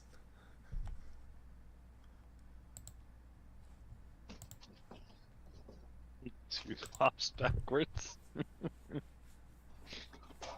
He gestures vaguely in the direction of the Varnik's new body and says, "Well, what's up with this, though? This some kind of weird thing? I mean, I like weird, but this is a family establishment."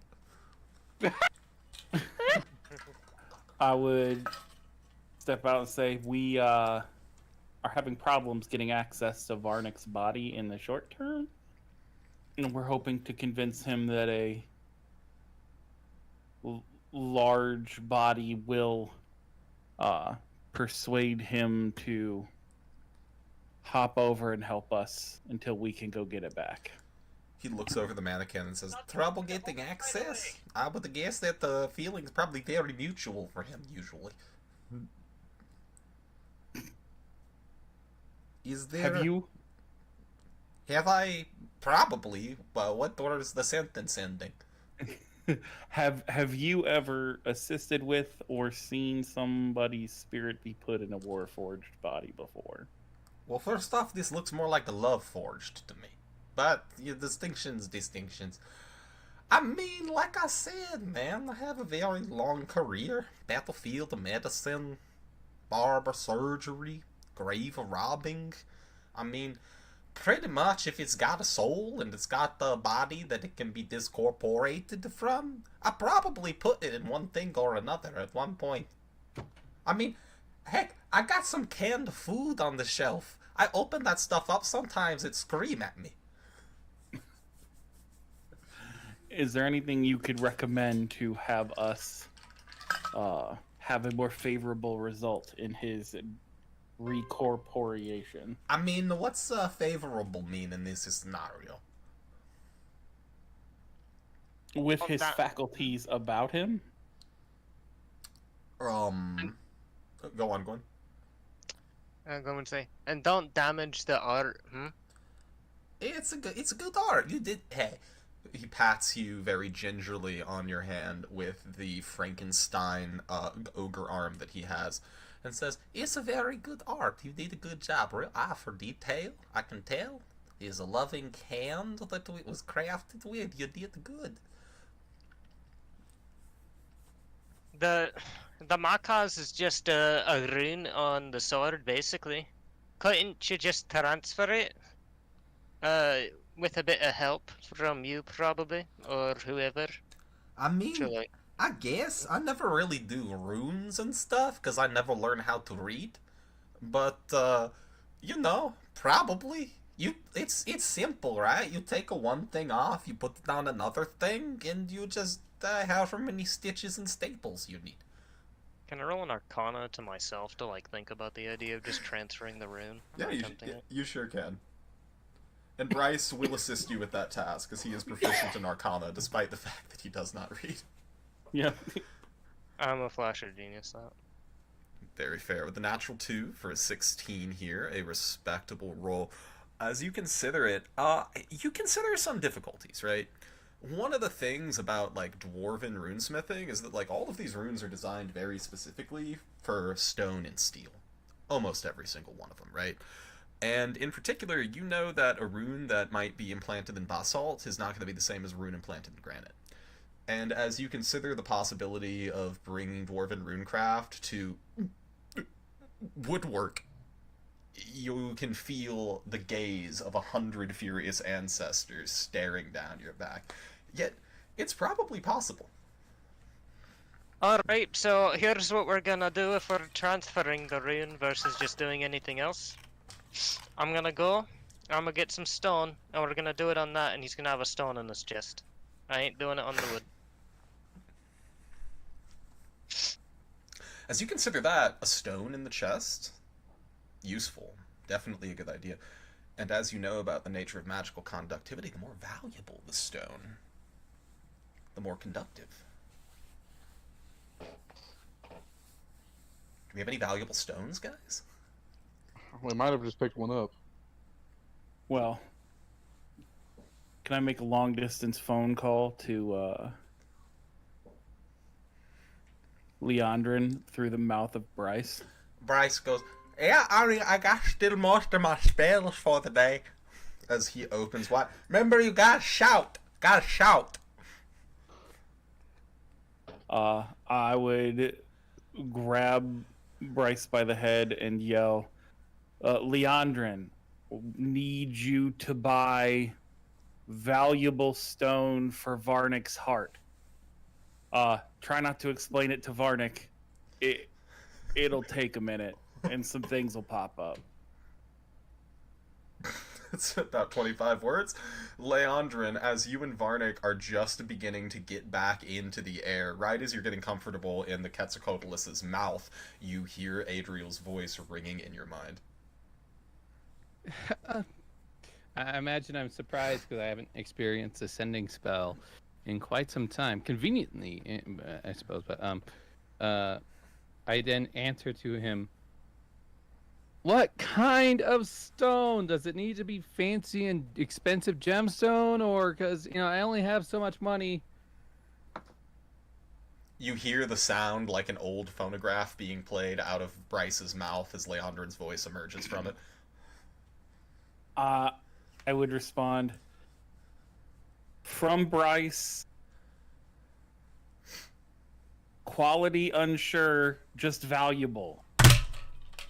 is all I really understand from Bryce. Knowing that it's more valuable for the runes you said. So just most value,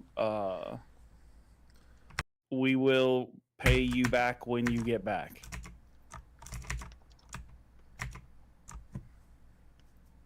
Very good. And yeah, go on. No, go ahead. I was just going to say you can respond to that as well if you wish. Wait. Uh-huh. Can I reel it back 1 second? Sure. Can I ask Leandrin to go to our Katz's shop and retrieve a coconut size of the fire quartz?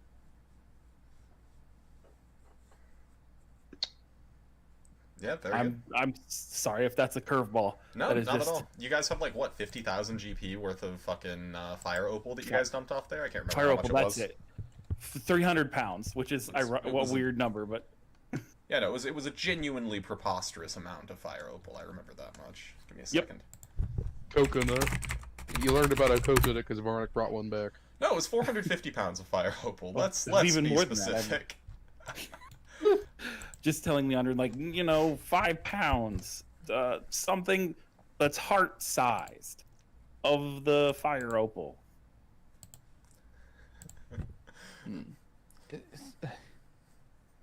Okay.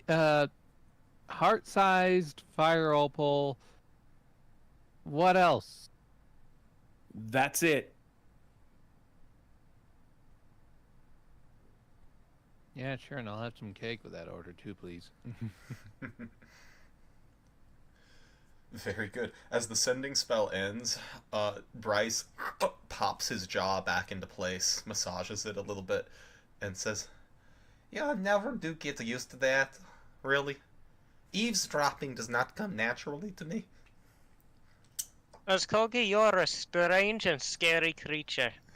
He says, "Well, I don't know what this Skogi means, but I will drink to that." So. And with that, I'm good for the evening. Now that we have that, and I will buy Gwen the first drink to remove the trauma of the last 3 or 4 hours. Very good. Gwen, Uller, any other conversations or activities over the course of the night here?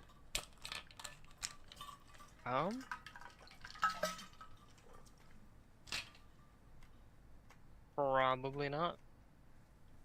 Oh, she looked at Bryce. So what are you actually good at? I know you're a magical folk of some kind. I mean, I do a little bit of everything that people need it done, you know? I mean, I cook, I make a potion sometime, I mean, I sew people back together when they break apart, I mean, if you need a little repairs and things around, you get the idea that he's an artificer, much like yourself. But as you discuss the differences in your craft, you get the sense that Bryce is an alchemist. Alright, alright. Prefer more solid things. Things that aren't screeching and causing moral questions to appear in my head. But yeah, don't ever try to do anything to me, eh? I mean, I do informed consent, right? I mean, like I said, I can't read, but I just give them a piece of paper and they write their name on it if they are okay with me doing things to them. So maybe just don't do that. Hey, all I'm saying, if my bodily autonomy gets altered in any way, I will make Axholm look like a playground. You undead dwarves there won't even hold a candle to me. Okay, hey, no need for the threats, my friend. I mean, just trying to help out here. I mean, with your little wooden buddy and his little gemstone heart and things. No, that's fine. I'm saying I heard the goat this morning. I heard what you did to it. I don't know what you did to it, but it sounded horrible. And I'd rather I not. mean, I just give him one of the potion that Uller ordered. Not done yet, obviously, but I mean... Her eyebrows will shoot up to that, and she'll start staring at Uller. Just looking back towards you, I'll hold up one of my healing potions and just... He's been known to dabble in alchemy, so I figured why not to try? I didn't think he was going to experiment on things. Hey, let me just say, that goat was in perfect health when it died. General has the face of Gwen.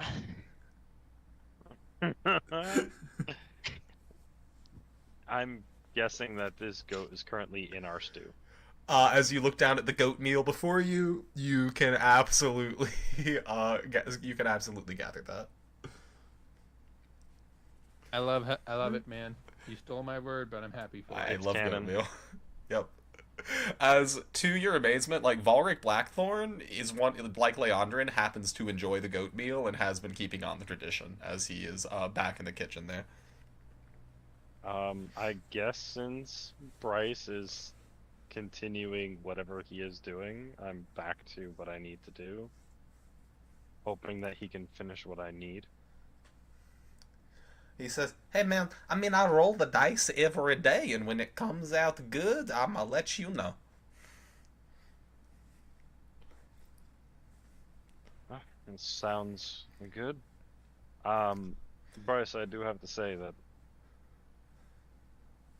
though I did offer my services, I don't know much more I can do.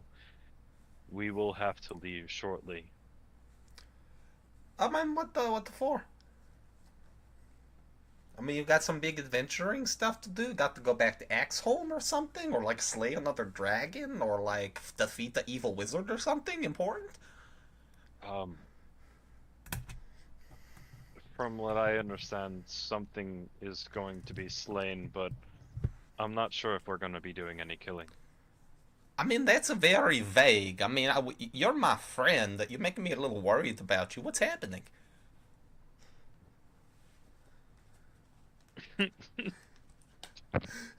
I'll just look over towards the Varnic Warforged body. I'm guessing people are still trying to play horseshoes. Very successfully, yes.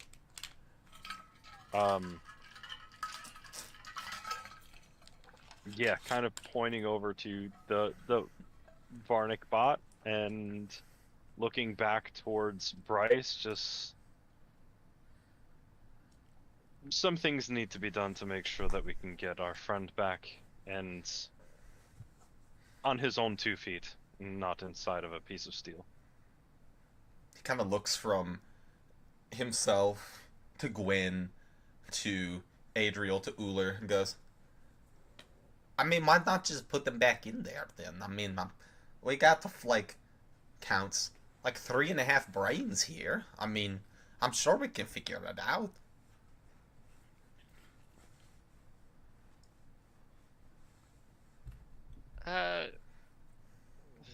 They say they got an expert out here somewhere. What's it? I don't know what they are. It's some kind of magic woman whose tendencies are of questionable morals.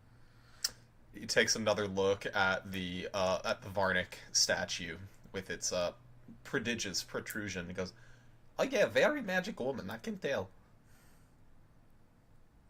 Okay, I mean, like you said, if it was just a sex thing, you could say it was just a sex thing. I mean, Bryce cool about it.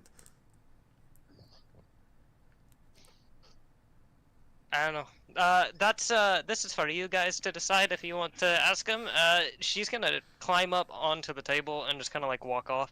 I get the hell away from it, you bastards! That's enough. I'm tired of seeing you fuck with it. And start throwing horseshoes like in their vicinity while trying to like close up the game. You land at least one good ringer yourself as you send this gnomish fellow horseshoe in the back of the head, sprawling end over end.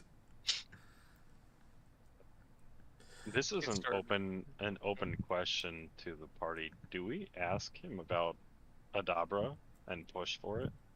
I don't know shit about Can't this. hurt. Dude. Tell you what, I don't know. this is a good time for a 15-minute break, shall we? As the Yeah. party talks that Okay. over, both in and out of character. Yeah. I'll be right back. Oh, just so you know how like in Toy Story on Woody, there's the signature on the shoe? There's definitely that shit on Varnic's foot. It says Gwen in Dalek runes.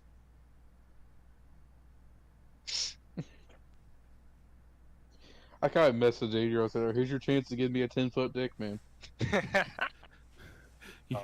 All you had to do was send me that message and shoot Oh, or man. shoot. Just So, ask yeah. Gwen. She'll make you pay, but she'll do it. Do The we? silliest line ever. He obviously knew about her from last session where he got really uncomfortable, but we didn't push any farther. Do we try to see if he is into playing the Fey Loop game? Why not, man? I'm gonna have to shut my fucking mouth out there for real. I don't be thinking about what I'm saying before I say it. I am the most dwarvish dwarf when it comes to shit like that. I mean, having a alchemist that plays experiments on animals, that kind of sounds directly in line with Adabra. Gets arrested, loses his name, becomes like enslaved forever.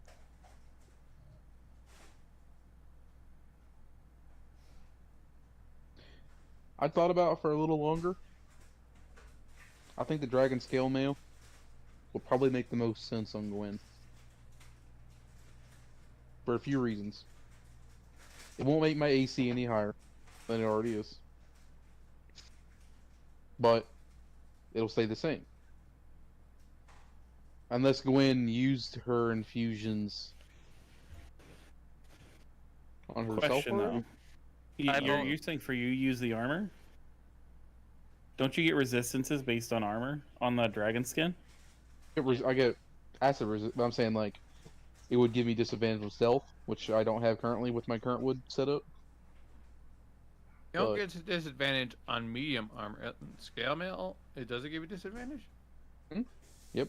Oh wow.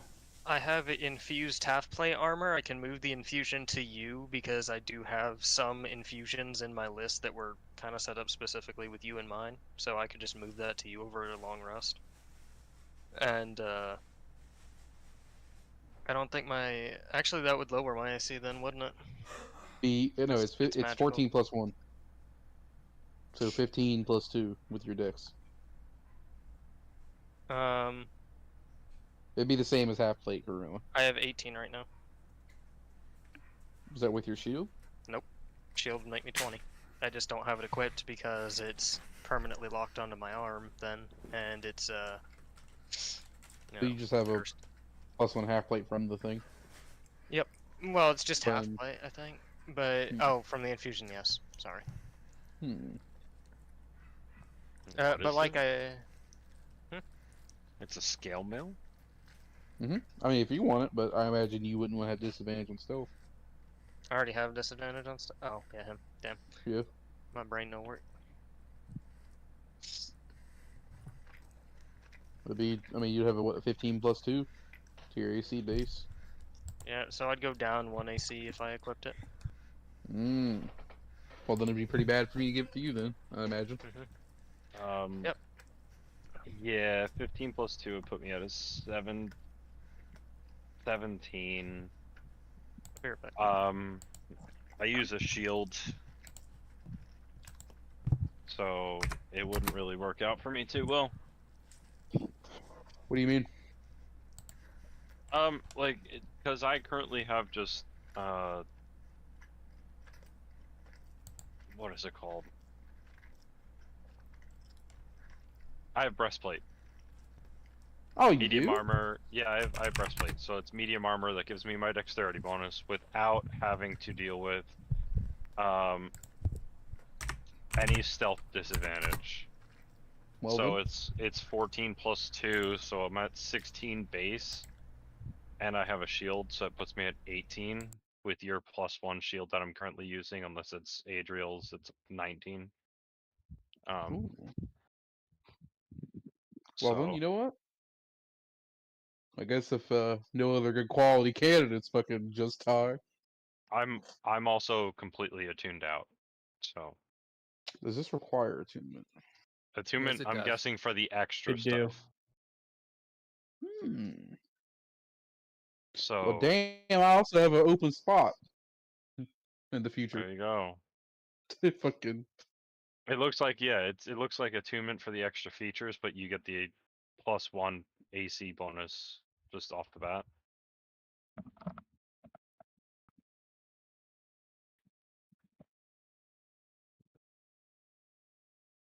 Plus, if we get bored and just want to kill dragons one day, You just chase down dragons within. It has to be within 30 miles. 30 miles, and it has to be. I'm guessing a green dragon, since you have green scales, Just and it the says closest dragon, I believe. that is the same type as the armor. Oh, yeah, So- so it's a green dragon, so we could just eliminate a color. Prejudice. Just a bunch of adventurers going around and only solely hunting out green dragons. I mean, the Draco Lich did come from a green. No, it came from Karave. Never mind. I mean, the skeleton that came out was from the Green Dragon. Yeah, but then again, it did. No, Adriel took that body then, right? What? What body? No, Zeno. Zeno took the body of. Zeno took the body.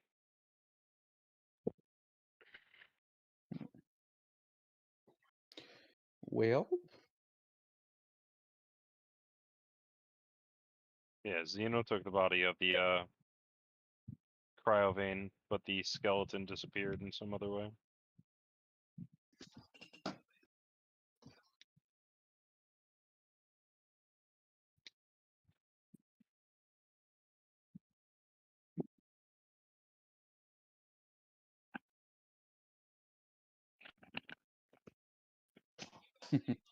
Hello. well, dang. I miss any important moments. No. Are we asking Bryce about Dabra? Why not? I don't see a reason not to. The Dabra and the fake warts, or just the Dabra? I mean, if he has something to say, why not ask him? You know.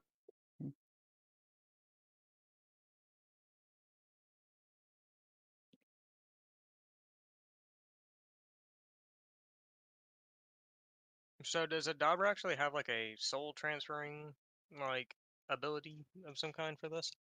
I have no clue, but she's a hag, so hags always do some fuck shit. Or that she could suck the soul out of Varnic and put him into something else. I hate your wording on that. I'm sorry. Oh, you can't leave it open, dude. Never. I have a feeling that the rest of this is just gonna be innuendos and jokes about I'm just saying, when our backs are against the wall, I'm supposed to say, you know what? I'll extend. Rather than look at the creature that's about to kill us. So what Is it an action or an object interaction? it's an object. So It's definitely bludgeoning damage. oh, for sure. It's a good thing from what I've heard. Is it gonna Varnic require a charisma saving throw? Or be feared? I mean, I don't know, maybe. Uh, I think that line though Ben said one time was fucking hilarious. We should do a one-on-one where it's a dating sim.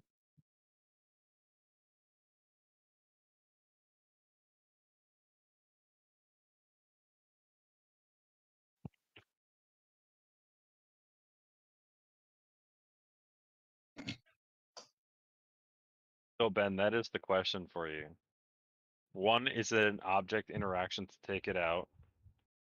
Two, is it bludgeoning damage? And three, is it charisma saving throw for either fear or demoralizing? Ask me during office hours. That's all I have to say about that. Oh god. I'd argue piercing damage. I took a bite of my food. What the hell's wrong with you? So, Ben, how opposed would you be to like donuts being invented now in this game? There was another game where it happened, and it just kind of like intrusive thought popped into my head. I'm sure donuts already exist in this world. Oh yeah. It's fried dough with a hole in it. Come on. Exactly. Hey, that was what I thought. Like, man, it's just fried dough with a hole in it. And they're like, no, that's a crazy idea. I'm like, no, what? Cake donut? You got cake.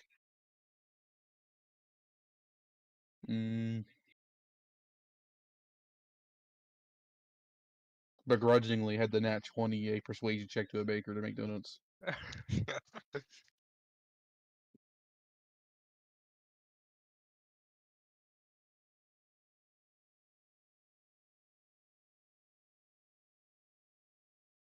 And didn't we want to open like a? It wasn't a Denny's. What was it? We wanted to open a restaurant or something. I don't remember saying that, but that sounds funny. I think Kozrug mentioned it. Oh, I don't. We wanted to open something.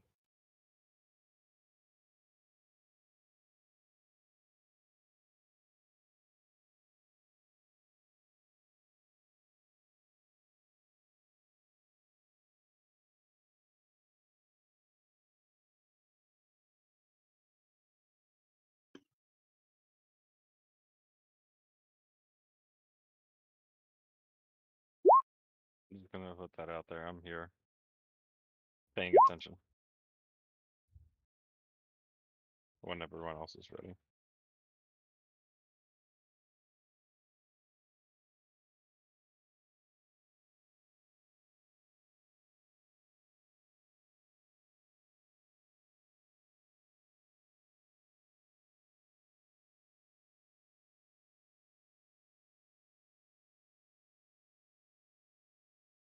You know, Bryce has proficiency in Arcana.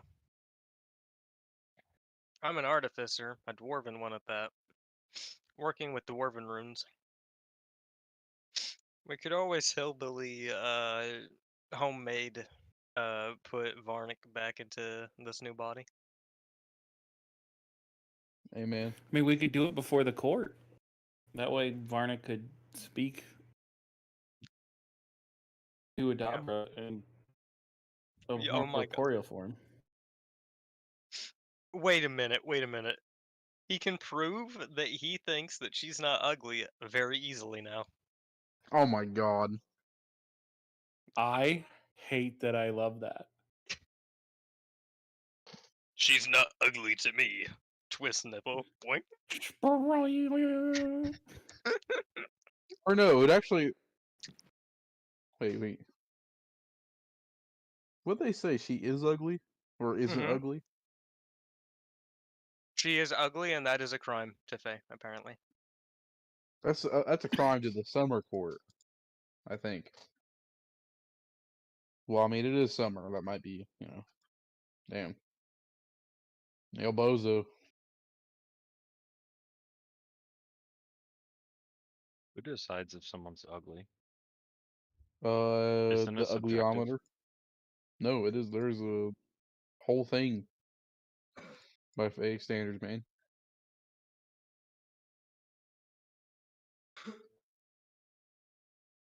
If you look like you crawled out of the Skyrim vanilla character creator, you ugly. No, you're the most attractive sex machine creature of all time. No, that's with mods. That's with By mods. default. Mm-hmm. By default. Oh. I don't know, man.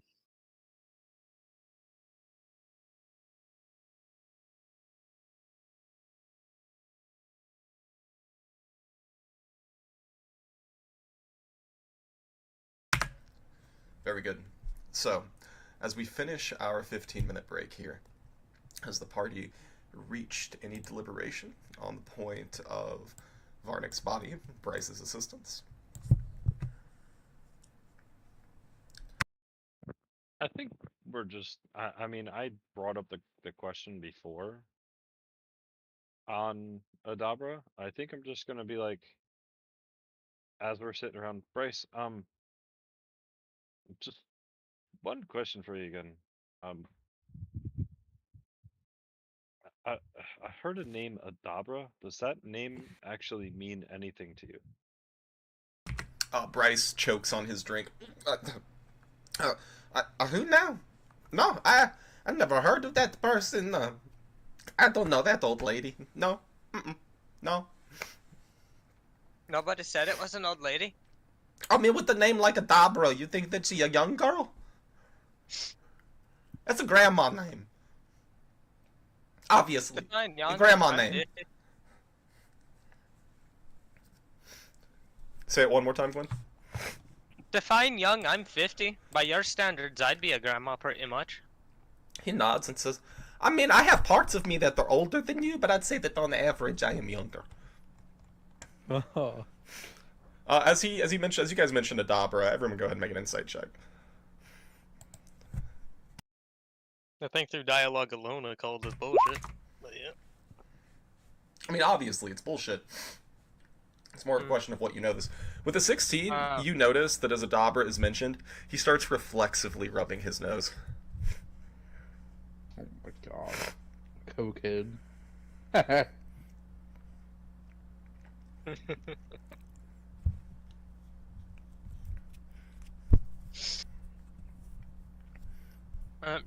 Sameless Gwen would just like raise an eyebrow and look to her teammates, I guess, her party members.